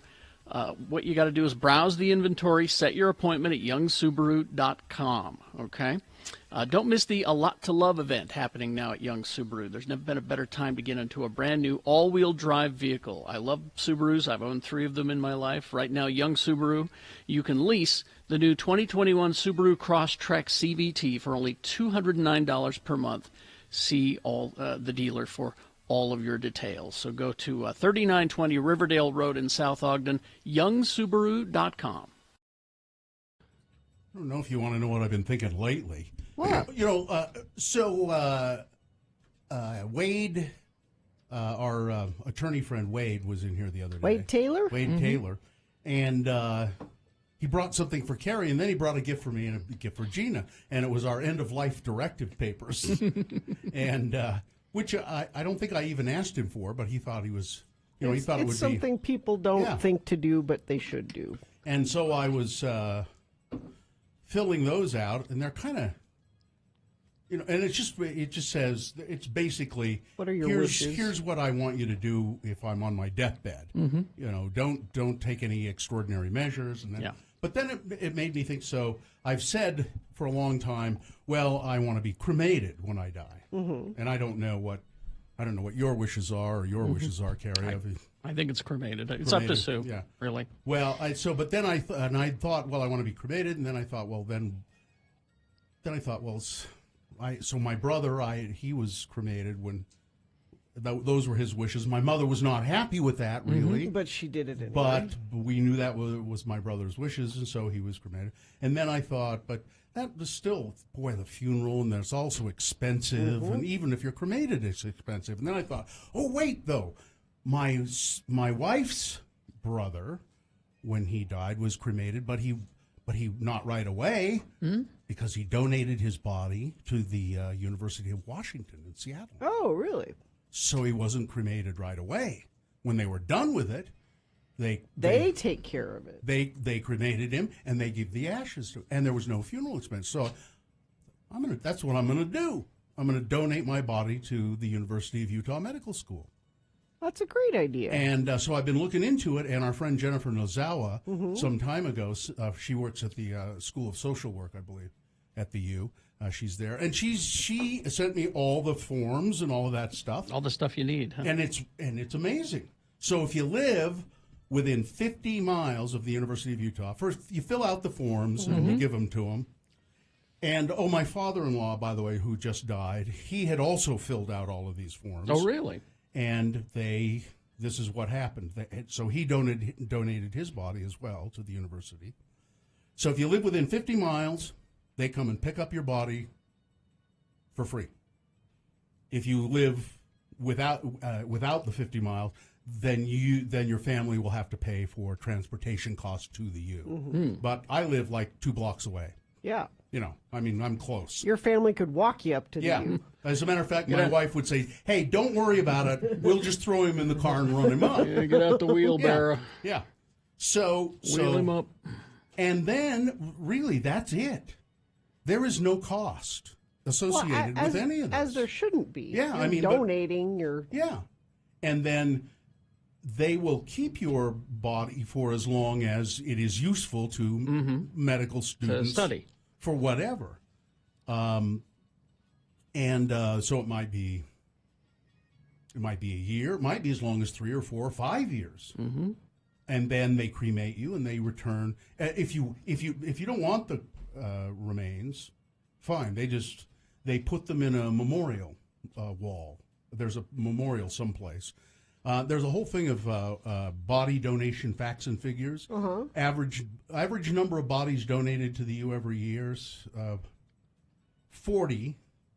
The number of bodies donated per year since the 1980s. 40. Yeah, per year. That's a pretty high number, seems to me. Hmm. In 2017, 244 bodies were donated to the University of Utah. There are 400 right now in use by the program. Wow. 400? Yeah. The length of time a donor body will be used. It says anywhere from 3 months to 2 years. 2 years sounds like... Yeah, there's a lot there. Amount donors save on funeral and mortuary expenses by donating $1,000 to $10,000. Who can donate and how? The U accepts a wide range of bodies from throughout the Intermountain West. The donor or their surviving family must fill out a bequeathal form and return it to the U. Who can't donate? They don't accept infants or small children because of a lack of research funding for those age groups. Donors can't have any communicable diseases such as HIV or tuberculosis. Any donors who have had major surgery within 2 months of death or who have been in a traumatic accident cannot be. Yeah, things have to be mostly intact. Yeah, but my father-in-law was really very old. But I thought, well, are they going to take him? Because he's everything's shutting down. So how old do you have to be? Sure, 18. It does, 18? Yeah, it does. And they say, like you can't behind her back, you can't donate your wife's body. You can't. She has to agree. Yeah, with it. yeah. I don't want to pay for her funeral. Yeah, you got to have the. Now, Bill, you, if you were donating your body to the University of Utah, that's a local.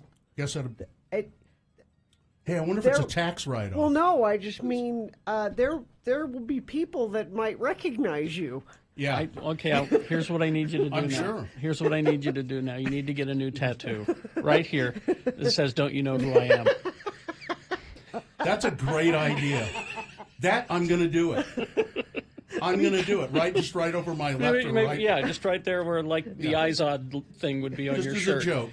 Don't you know who I am? The final joke. Yeah, doesn't have to be that big. Just I think I'll do with the X96 logo. Sure. Well, Radio from Hell logo. Yeah. Or do you want to go that far? Tip your hand. Why not? Okay.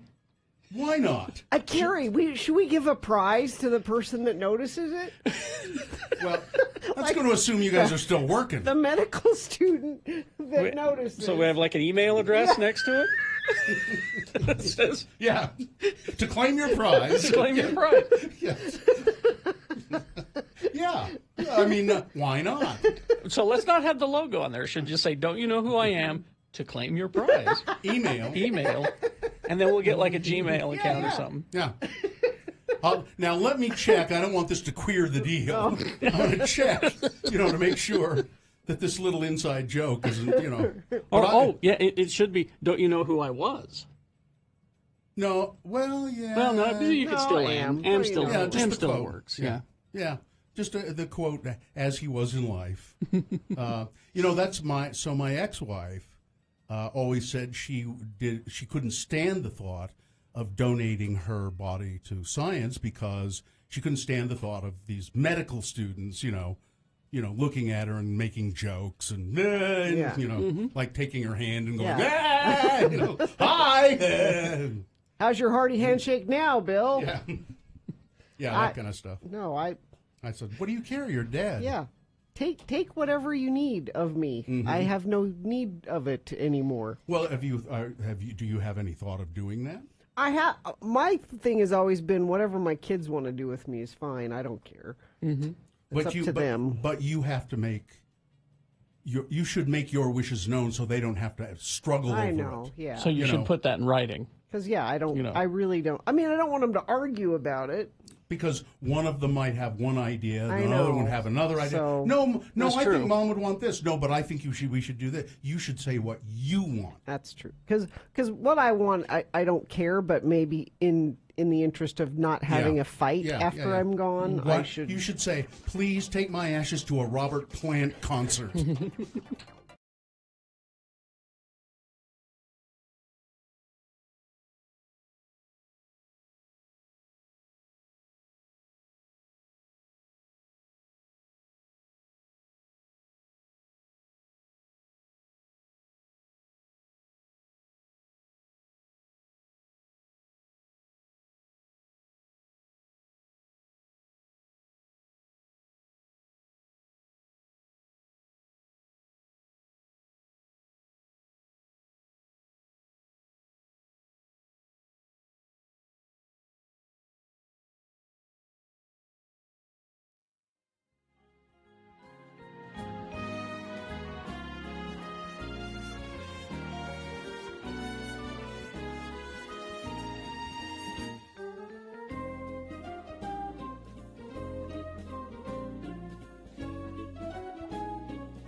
Because on this day. In 1961, Bruce Watson, guitarist with the Scottish rock band Big Country, was born. Nice song. I like that song. Yesterday, I was eating a Triscuit. Triscuits are good. I like Triscuits a lot. Yes, yes. And I was looking at the box. They're a snack cracker, for those of you who may not know. And I don't know why you wouldn't know that, but maybe you don't. Triscuits, and they've changed the packaging on them. I don't know how long ago they did that, but the packaging has changed, the design has changed, and they make a big deal out of the fact that they're made with just 3 ingredients. I think it's wheat, salt, and oil. I think is what the other ingredient is. But I was looking at the package, and it says on it, made with whole wheat, thoughtfully grown. Thoughtfully grown. How do you thoughtful? Somebody's given it a lot of thought. The farmer goes out there once a day and says, "I'm going to think about my wheat for a while here." I just thought, what a dumb phrase. They're not harvesting the wheat off the side of the road. They purposely planted it. They thought it out. They thought it out.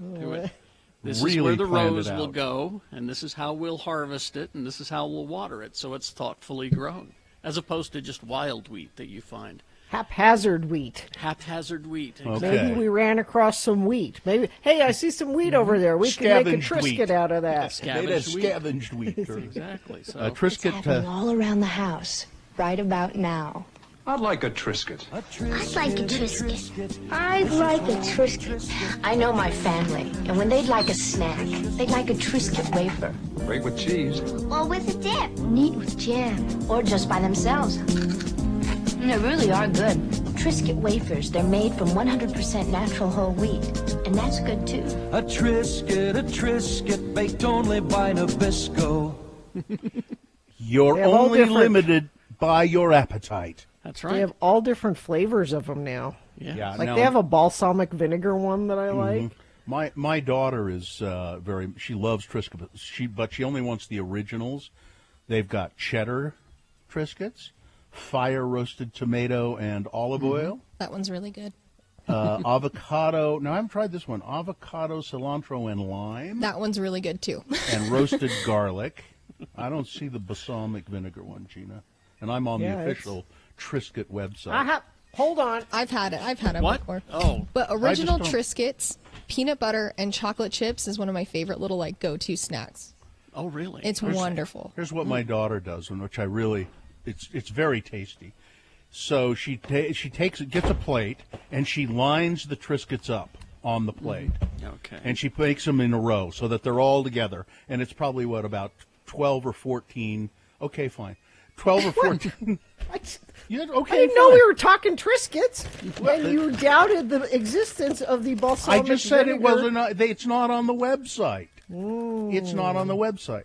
So at any rate, she lines all the Triscuits up on the plate, and then she gets some shredded cheese. That marbled confetti cheese. It's what is it? A mix of cheddar and Colby Jack. Colby Jack or whatever. And she sprinkles that all over the Triscuits, and then she microwaves it. Yeah. And so she has this plate of just delicious cheese-covered Triscuits. Put a little hot sauce on it. Perfect. Yeah. Man. I don't know why those aren't on the website, Gina. They're not. I don't know, but they're my favorite. Well, 'Cause look, they're almost gone. There's like one left in there. There are Triscuits minis, too. Triscuits are okay, Yeah. but I'm a wheat thins guy. Sorry. That's what I was going to... I'm a wheat thins guy. I like a wheat thin as well. Hey, Brian, can I have some wheat thins? What? Can I have some wheat thins? They're wheat thins. That's what I said, wheat thins. Wheat thins. Wheat thins. Wheat thins. Wheat thins. Why are you putting so much emphasis on the H? What are you talking about? I'm just saying wheat thins. Say wheat. Wheat. Now say wheat thins. Wheat thins. Wheat thins. Wheat thins. Wheat thins. Wheat thins. Wheat thins. Wheat thins. No, you can't have any. Have any what? Have any wheat thins? It's wheat thins. Wheat thins. Wheat thin. Wheat thins, salty and sweet, a perfect match, it says. Made again with 100% whole grain, no artificial flavor or flavorings. original, reduced fat, tomato basil, big wheat thins, ranch, and a hint of salt wheat thins. Oh, and also cracked pepper and multigrain wheat thins. This is a wonderful country we live in. This is a big country, you might say. A big, beautiful country where we have the choices that we have. All right. Well, let's take a break. We'll be back, and you can choose who is Boner of the Day coming up, along with a reasonable amount of news. See, what did I tell you? It's a great country. Stand by for that. Zero res is who Gina calls when there's too many Triscuit crumbs in the carpet. Mixed with the dander. No, I mean, we've all been home more this year, and that means we're harder on our homes, not just the carpet, but upholstery and the tile in your bathroom ceiling, your countertops. Zero Res will do all of that for you. Zero Res, $33 per room, and they'll get it Zero Res clean. They'll clean the carpet. They'll clean the upholstery. They'll clean the tile if you like, and many, many, many things. Now, it's $33 per room right now, only with Zero Res. Minimums apply, but no maximums. They are clean, green process, or no harsh chemicals or detergents or anything like that. So call Zero Res Carpet Cleaning now. Their number is 801-2880. That's 288-ZERO. Or you can search ZeroResSaltLake.com or ZeroResDavisWeber.com. Well, well, well.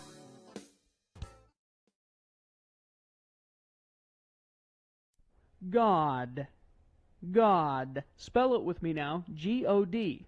Like you wouldn't know that already. Anyway, we'll use the word God in a bit of conversation between our two Utah buddies, LeVar and LeGrand. The boys are at Lagoon attending LeGrand Ardun's family reunion. Again, the word is God. Glad you could come to Lagoon for my family reunion, LeVar. Well, it's nice of you to invite me, LeGrand. I don't have no family of my own. Come to think of it, I don't have a last name. The Dunn clan sure is numerous, though. Well, it's fine old polygamous stock, LeVar. Your granddad had more than one wife? 10. That ain't nothing. My actual dad, he had 3 wives, too. Well, how come you never had more than one wife? Well, I tried, believe me, I tried. I wanted to marry more girls than Midge, but I just couldn't seem to interest none of them. Besides, Midge said she wasn't really for it.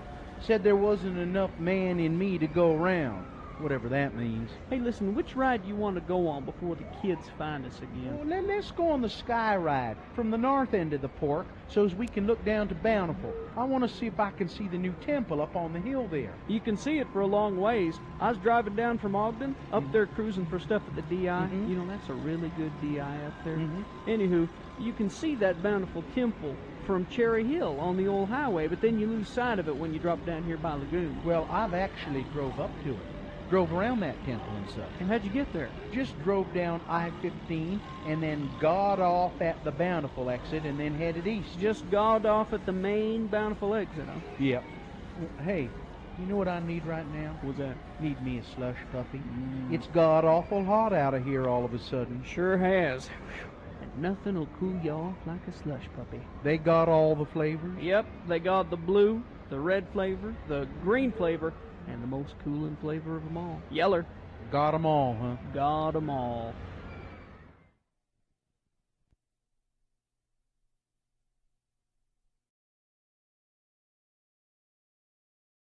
Let's go to, did you say Jennifer, Katie? Is that who that is? Jeffrey, sorry. Hi, Jeffrey. Hello. What's up with you today? So I just was rather interested with saying it was Hobbit Day, and it's like September 23rd. Oh, yeah, that is Bilbo and Frodo's birthday, isn't it? But the calendar is wrong. The Shire calendar is actually off by a few weeks from us, if you actually go into that. I had no idea, The but thank Shire you. calendar. Yeah. Actually. Yeah. Shire calendar. And I made a point of looking into this simply because I got into a habit of reading Hobbit and Lord of the Rings every year on what would be the anniversary of when Bilbo takes his adventure to the Lonely Mountain. And when is that? I want to say that would be April 25th, Shire calendar. which is, I believe, something closer to April 15th. Can I ask you, Jeffrey, do you have a girlfriend or a wife? I do have a wife, actually. Really? We've been name married is a little over Gladriel. 5 years, and we got together as a result of board game night. That's That not makes surprising. That's not surprising. I am glad you have each other. Well, Jeffrey, thanks for being a friend of the program. It's wonderful to hear from you, and thanks for enlightening us about the Shire calendar. Thank you very much. We'll see you later. It's nice to have Jeffrey out there to get us that information. That is handy. Yeah. All right. Okay.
All right, it's 9:20 right now.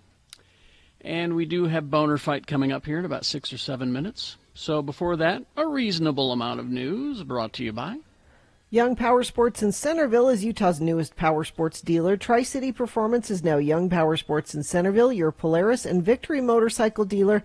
See inventory online at youngpowersports.com. Ree Drummond. She's the pioneer woman. Pioneer woman. I know who Ree Drummond Who is. actually I do a couple of her recipes. But she has she's one of these people who has a permanent smile, and her dimples are really deep, and she usually stays back at the ranch house cooking for her husband and the boys because they're out doing boy stuff. I really can't stand that show, but some But of you her, like some of her food? Yeah, I do. I mean, she has some. Now it sure ain't diet food. That's No, that's for farm the boys. food. It's for the boys because they're out there, It's ranch they're food. working hard. Yeah. Well, her husband, whose name is Lad. Of course it is. Yeah. And her nephew were involved in a crash. Oh, no. And the nephew is very seriously injured. I didn't know that. On the family's farm in Osage County, Oklahoma. According to a report from the Oklahoma Highway Patrol, the collision took place Wednesday about 8 miles west of, you'll know exactly where this is, about 8 miles west of Pawhuska, Oklahoma. Mm-hmm. You know Pawhuska.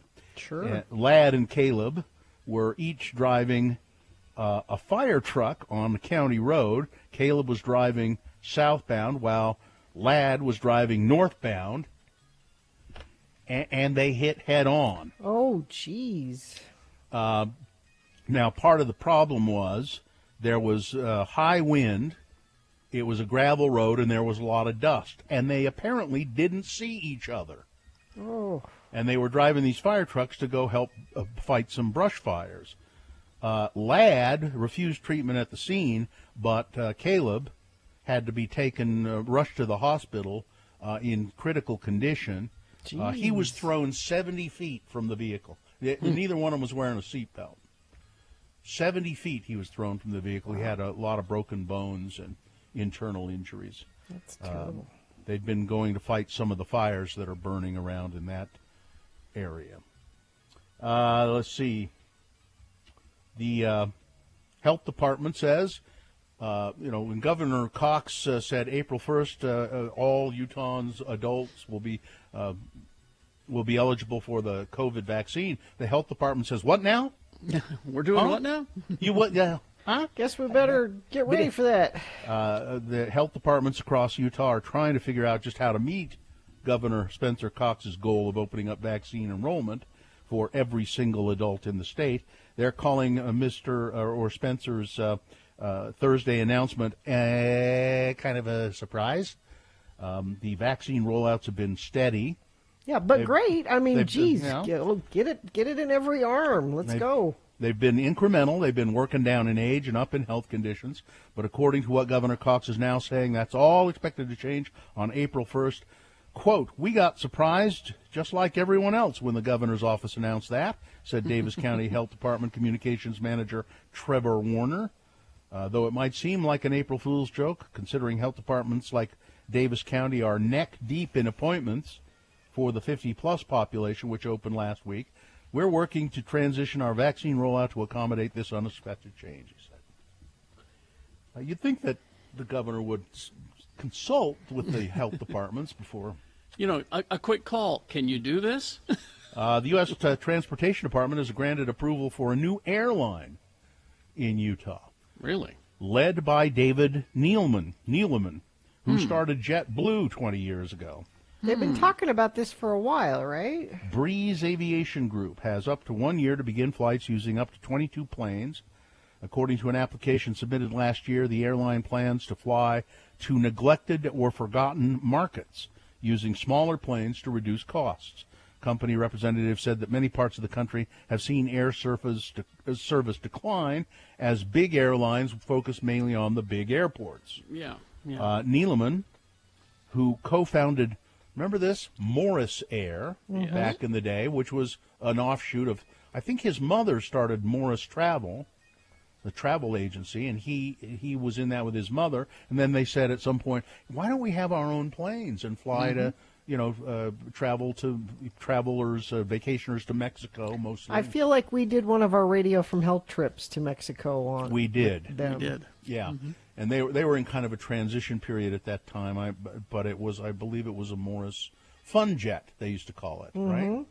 Remember when we did stuff? Mm-hmm. Yeah. So Neeleman, So Neeleman, after that, he I don't know if he sold all of that or whatever, and then he started JetBlue. And then I don't remember what happened with JetBlue. I mean, whether he sold it or was just he must have.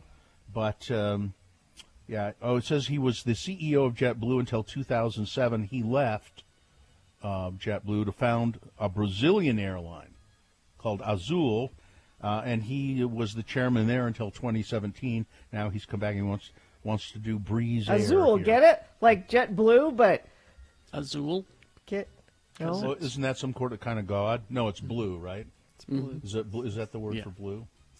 Let's see. And then the stimulus bill is really going to affect Utah. It's going to bring billions of dollars to Utah and a lot of money to individual Utahns, and people will like this. People will like it a lot. But Senator Romney and Senator Lee said, no, we don't need the money. Pi Day is almost here. Oh. And there are 5 new places to buy pie in the Salt Lake area. Jerry tried one of these recently, right? Now, let's see if it was one of the places you tried. Now, this is also gives you an idea of the difficulties of naming a business. Okay? So here's the first one that's mentioned here in this article, and I think it's in the Tribune. The Flake Pie Company in South Jordan. Pie every day, not just on special occasions, said owner Carol Timmons. She opened in November, and she has given cheeky names to her mini treats. Raspberry Fields Forever, Sweet Child of Lime, things like that. Okay, that's the Flake Pie Company. Now there's one in Salt Lake called Pie Fight. It's in Salt Lake in the 9th South neighborhood. Mm-hmm. I tried that one. Is that the one you tried? That's one of them that I tried. Yeah, I tried one out west, and then I tried that one too. They were pretty good. Yeah, Pie's the limit.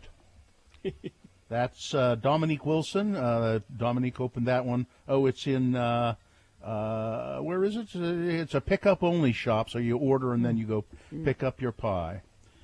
Pie Party is another one. That's at the Gateway.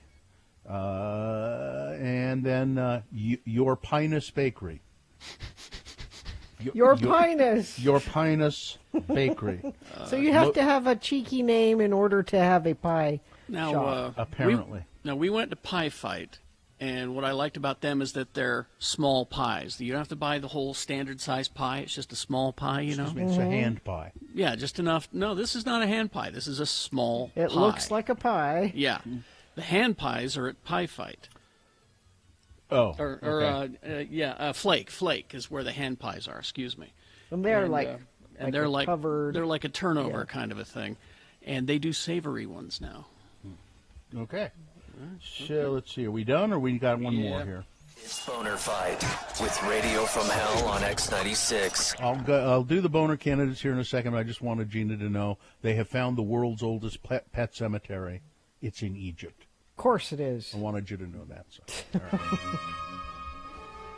All right. Time to do it. Boner Fight. Here we go. These are the winner. This is the winner from round 1 going against the winner from round 2. So way back in the 7 o'clock hour, we had 3 candidates, and this is the one that emerged as a winner from those candidates. The teacher made me do it. The family of a black 5-year-old kid says the teacher at his Arkansas elementary school made him clean out a feces-clogged toilet using his bare hands.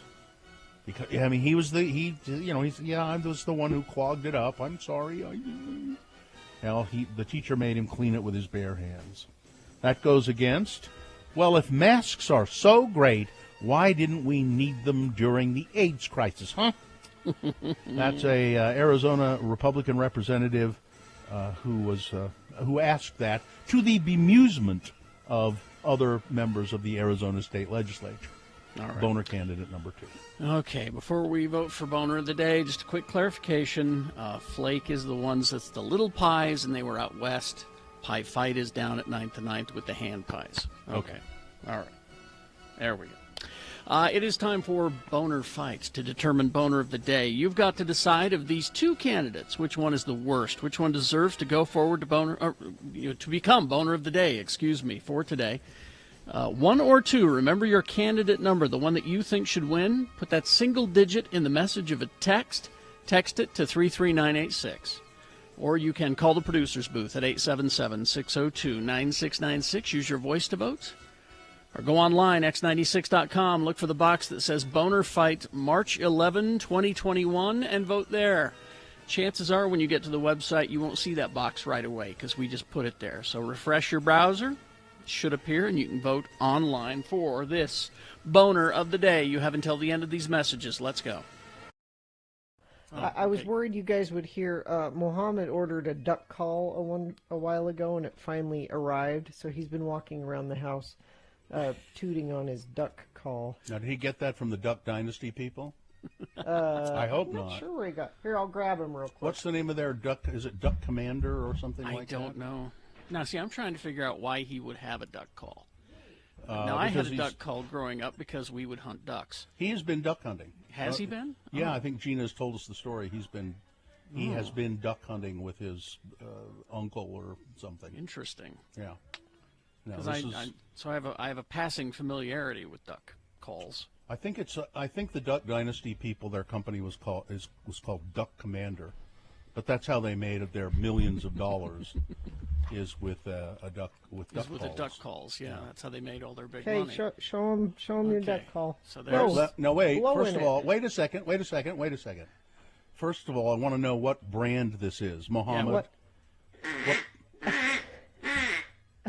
What brand of duck call is this? Yeah, Bill wants to know what brand of duck call it is. Into the microphone.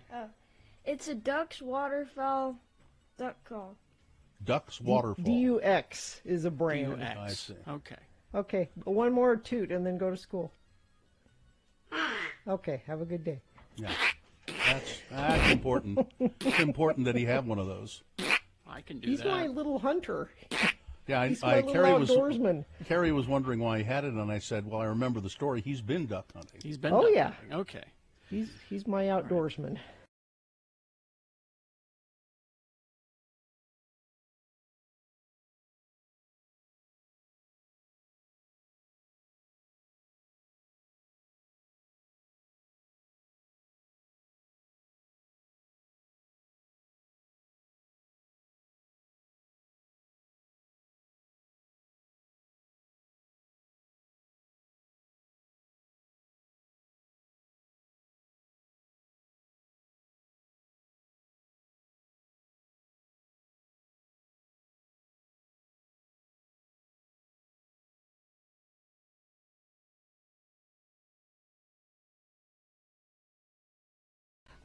This one from Emily. Things that must go. My guilt. Allow me to explain. The year was 2008. I was a fresh-faced Mormon teenage newlywed whose older sister had landed her a sweet second job at a local coffee house. The first busy weekend I worked, one of our employees rolled up hungover or possibly still drunk and was subsequently sent home to sleep it off. I was new and we were short-handed. Up rolls an SUV, at the window rolls down to reveal the incomparable Gina Barberi. I was awestruck. So is She another orders Gina a- Barberi? She orders a drink. A latte, I believe, with an extra shot of espresso. Yes, that's my order. Is that it? Yeah. I take her order and proceed to produce my best hurried hot beverage. I pulled 3 perfect shots of espresso. I take all the time the growing line will allow to froth and mix. Make sure the lid is nice and tight. Stop her in. Out to the drive-thru window I dash with a smile, and away she goes, a vision of local celebrity and grace. My older sister yells back from the front, "What are these shots for? Should I throw them out?" I forgot to put the coffee in her coffee. I waited all day. I waited all day for her return. I waited for a call to speak with the manager. I thought maybe next weekend she'll come back and I make her a drink on the house. But the call never came, and she never came. I'm now a grizzled 30-something ex-Mormon and mother of 2 with under-eye bags and an anxiety disorder.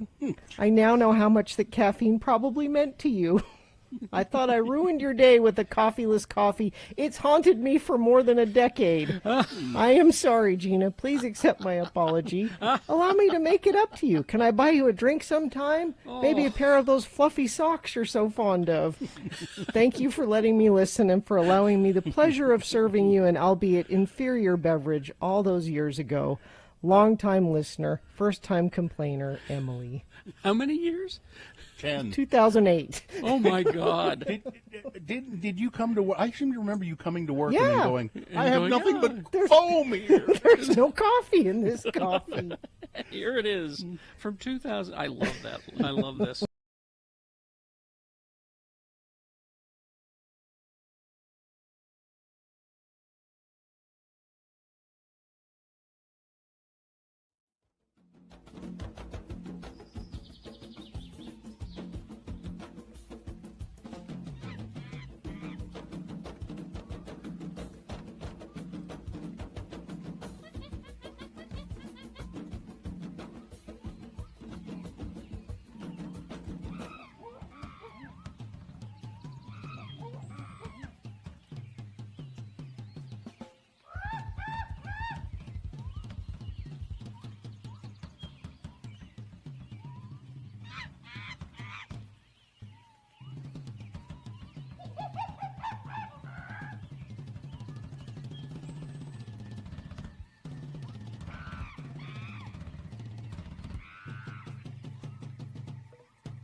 Righto. All right, it's time to award Boner of the Day. Yes, it is. And it's brought to you by a Greek chicken, kind of like a deconstructed gyro sort of thing.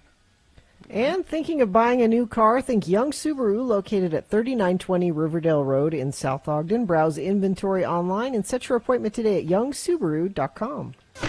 Boner candidate number 1, the teacher made me do it. A family of a kid, a black 5-year-old kid in Arkansas, said the teacher made him clean his, he had clogged up the toilet with, with feces and toilet paper, and the teacher made him clean it out with his bare hands. And that went up against, if masks are so great, why didn't we use them during the AIDS epidemic? It's an Arizona legislator. Same thing. Yeah, Arizona legislator who actually asked that question in the legislative session. And I thought that number 1 could not be beaten. Really? And that number 2 would just flounder away. Well, I was right. Number 1 could not be beaten, but number 2 gave it a pretty good run for its money. Yeah, but the winner was Boner candidate number 1. The teacher made me do it. All right. That's your boner of the day for today, March 11, 2020. Now qualified to be boner of the week. Katie, go ahead and hit that. The following is a sponsored feature. And let's talk to Barb. Is it Barb? Yeah, hello. How are you? Hi, yes, Barb. Barb. It's been a long I'm time. hungry. Since I'm excited for the new crispy chicken sandwich Well, from they'll be McDonald's. coming to you in about an hour and a half. Oh, excellent. The McDonald's chicken sandwich. I'm reading about it here. You can get it 3 ways, right? And I'm sending you all 3 options. That's right. Really? It's a new crispy, juicy, tender, all white chicken fillet. And we serve it 3 options: crispy, just classic crispy, and a spicy version. And if you like spicy, it's very fun. And then the deluxe, which has shredded lettuce, Roma tomatoes, mayonnaise, and then just if I amped it up by making my deluxe spicy. So there you go. Oh, I see. Do a spicy. So really, there's 4 ways you can add a. You can Well, do a there's spicy kind of, but there's deluxe. only 3 on the menu. You can just ask them. Okay. So now this spicy sandwich or the chicken sandwich or whatever, however you want it at McDonald's, is there a special deal going on with that? There is, and we're excited that we're going to roll it out together with X96 beginning tomorrow for the next 2 weekends. We've got a fleet of mobile billboards that are going to be traveling the Wasatch Front. Okay. And they'll be promoting our buy one, get one free every Sunday. So if you buy on Sundays, if you get the chicken craving, you can buy one of our new crispy chicken sandwiches and get one free. Now this starts this coming Sunday, correct? It starts this coming Sunday, correct. Okay. All right. And then it will continue every Sunday in March. This is at participating McDonald's, which is pretty much all of them, I would think, right? Pretty much all of them in Utah, Western Wyoming, Eastern Nevada. So, yeah. All right. So buy one, get one. Sundays in March. All the details about it are at x96.com. And I am just excited to try. Now, are you sending 3 chicken sandwiches to each one of us? I'm sending 3, so share them. Cut a section. You get to try one of each, and you can vote for your favorite. All right. Yeah, my kids are home, so thank you for feeding my family. Barb, thanks a lot. It's nice talking to you as usual. Hope we get together again. Okay, I hope so too. It's happening fast. So yeah, apparently you can win a $100 McDonald's Arch card as well if you snap a photo of the McDonald's new crispy chicken billboard truck. These trucks that Barb mentioned that'll be traveling around. Snap a picture of it, tag it with hashtag BOGO Chicken Sunday, and you'll have a chance to win. All the details are at x96.com. Barb, let's get together and work the drive-through again sometime, okay? Sounds great. Can't wait to be back there. So thank people you. People are texting in. Says I had the chicken sandwich. It was delightful. All right. Oh, good. It is So there great. you go. It's terrific. So There you go. It's a game changer. Thank okay. you, Barb. Thank you, Thanks, guys. Barb. Bye. Chicken sandwich. So 3 chicken sandwiches are coming to my house, huh? Yeah. You feed your family like I am. Just pat. I'm Now not. you get to pick the. No, you're. I gonna don't. eat I them don't all. have to share. That's true. I'm the one's doing the work Look, here. At this point, they don't even know that they're coming. That's true. They don't What need do you to have know. there, Bill? Nothing. You can just wait by the door and, watch. And then I'm going to. before the doorbell is rung, you just yoink, Yeah. Except, my son, who's still asleep, he'll go, I smell McDonald's. It'll Wake up get him and- up out of bed. He loves McDonald's. Then yeah. don't go inside. Eat it on the front porch. Good idea. There you go. There you go. All right. Trying to help. All 3 of them. All right, we'll take a break. We will be back crawling towards the exit after these X96. I don't know how it happened, but somewhere along the line, a rumor started that I hate kids. Well, it began to reflect poorly upon this morning show. Not just me, but on this morning show and on this radio station. Yeah. So in order to combat this horrible, horrible rumor that I really, really hate kids, I've decided that it's time for a public service message every Friday at this time called Just for Kids. And I do this because I'm a role model. Hi, kids. It's me, your role model, Kerry Jackson. You know, the guy you want to grow up to be. Sorry we have to do this, but I got to talk to you about a new high that's going around. Now, on the street, they're calling it chugging the udder. Huh? Tipping the teat, lapping the lactate, pastures new, chasing old Bessie, or riding the White River. Yes, kids, I'm talking about this new high. Yeah. And I'm here to tell you, you should never, never try to drink an entire plastic jug of milk in the space of an hour. Never do that. Don't do that. Now, I'm talking the vitamin D milk, not the 2% or the low fat. All right. Strong stuff. And it's got to be the real thing. It can't be that lactate. Don't ever drink an entire plastic jug of milk in the space of an hour, okay? Now, some say that it creates a kind of euphoria, kind of like the time I drank too much Jägermeister. I mean, woo. I was messed up. Now, others say that the human body cannot possibly digest that much lactose in an hour, and it will just make you vomit. Be careful of those people, kids. Those people are called scientists. And as our president has made very clear, scientists cannot be trusted. Besides, they just want to keep this secret all to themselves. So never drink a gallon of jug in the space of an hour, because when you chase old Bessie, nobody wins. This is a message from me to you, kids.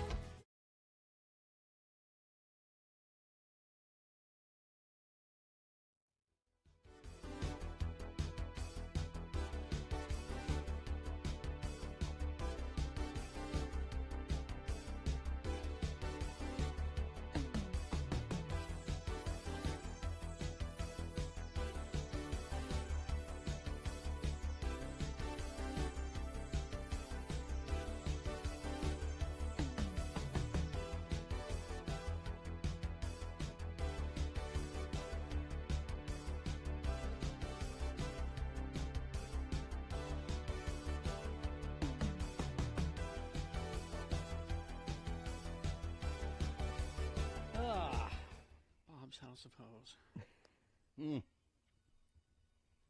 Nancy Pelosi's husband got PPP loan from the federal government.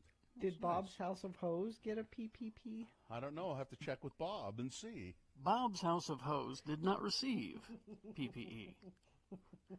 Bob's House of Hose is too small of a business, even though these loans were meant for small business. Bob, Yeah. how many employees? I'm not actually Bob, you realize. I'm the announcer for Oh. Bob's House of Hose. Well, announcer, how I many? can get Bob if you'd like. Is he there? Bob's here in the sound booth with me. Oh, nice. Telling you what to say. What do you want? Bob is the only employee at Bob's House of I'm an Hose. independent contractor. Obama!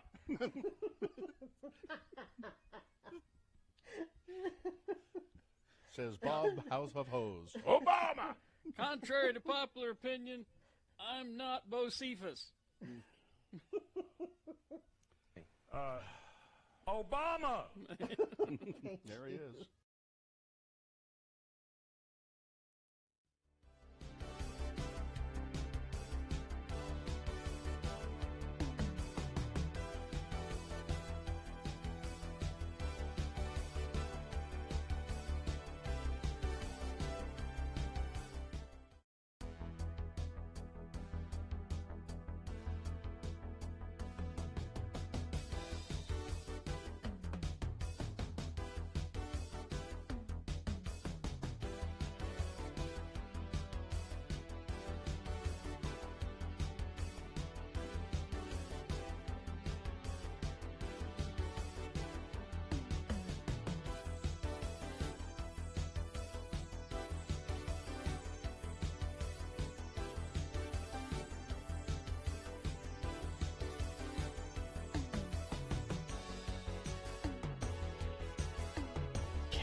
$9.49.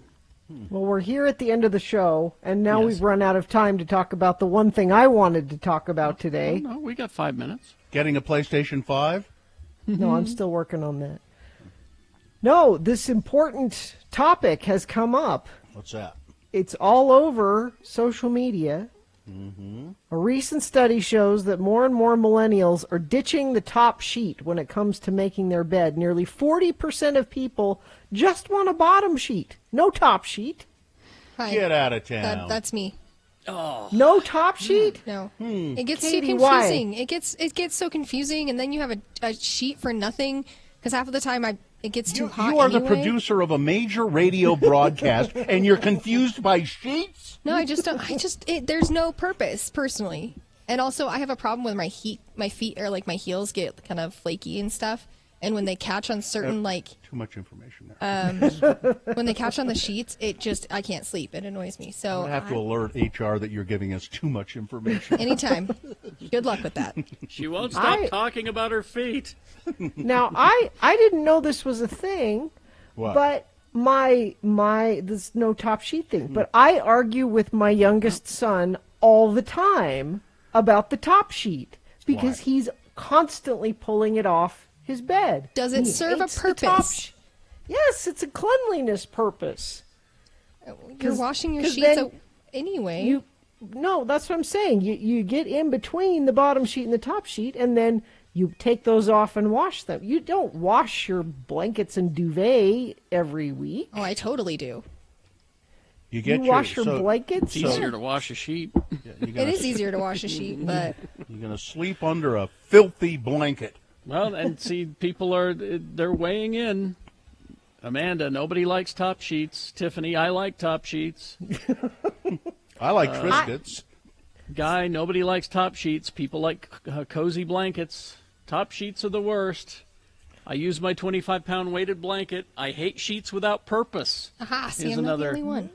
But as Gina explained, that there is They a have purpose. purpose, and there's nothing like brand new, fresh, clean sheets, two That are sides kinda of them, cold, and kinda sliding cold. in between. Then Listen. you put your murder blanket on top of that. Then you have the both together.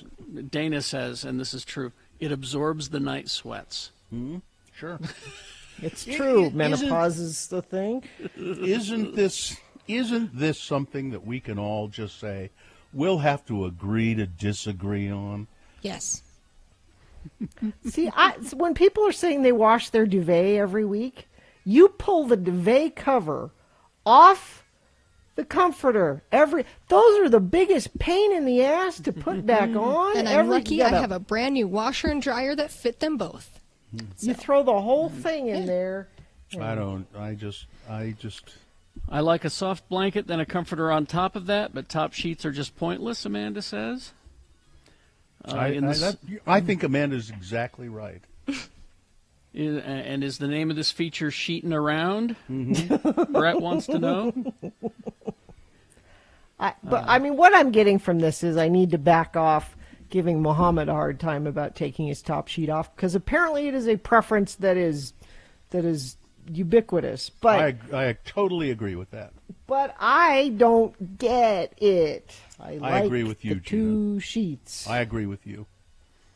And so we finally gotten to the point with him where we just don't put it on. Mm-hmm. Like, I guess you were just never. And like, I make his bed up really nice sometimes and fold down the. Oh, here's the other reason you like the sheet, because you have the blanket, and then you take it a little bit more on the edge and you fold the sheet over on the top of the blanket so it keeps your blanket all nice. I agree with the people who don't like top sheets.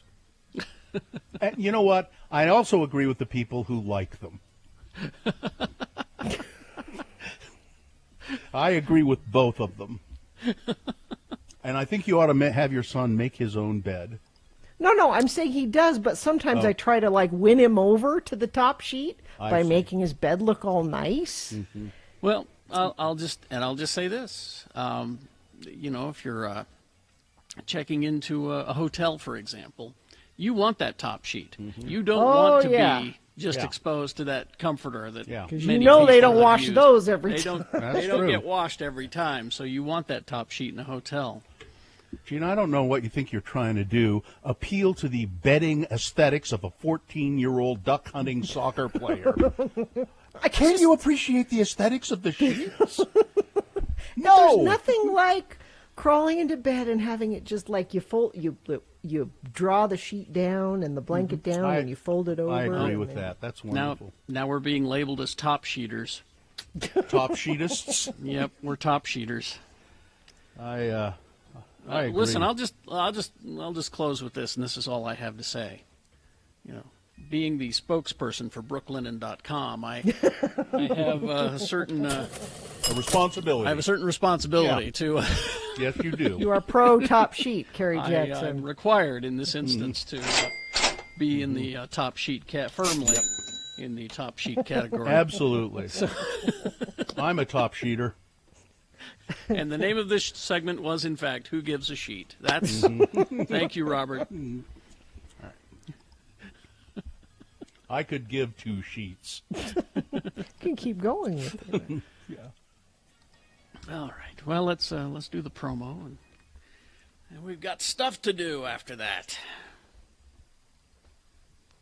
We made it through the morning, barely. But remember, we still have Friday's Radio from Hell show. Say what?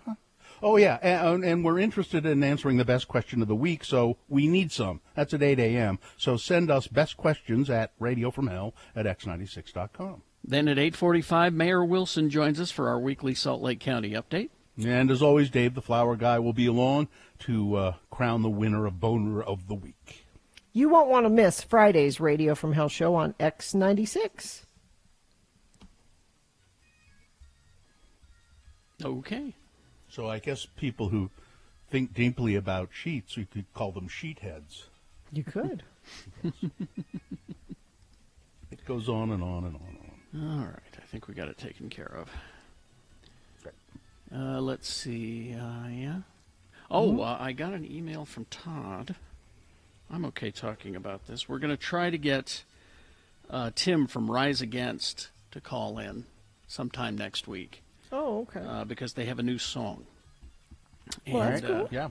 And, Rise Against, they've always been friends of ours, supportive of X96, and we like them a lot, too. And so he's hopefully going to call in, and we'll have that new song sometime next week. Oh, nice.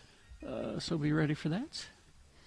And I think we're good, are we? Yeah. I'm good. We got all business? Good. Yes, this was a sheet show. Thank you. Yes, it was. Using a top sheet and wearing socks under your is like wearing socks under your socks. No, I have a top sheet and I don't wear socks when I'm in bed. Okay. Yeah, I agree with that. All right. Again, it's Bill just agrees with it. Thank you, Katie. Fine job. Live long and prosper, bitches. Don't you know who I am? I've got a banana tip for you. Corey is next.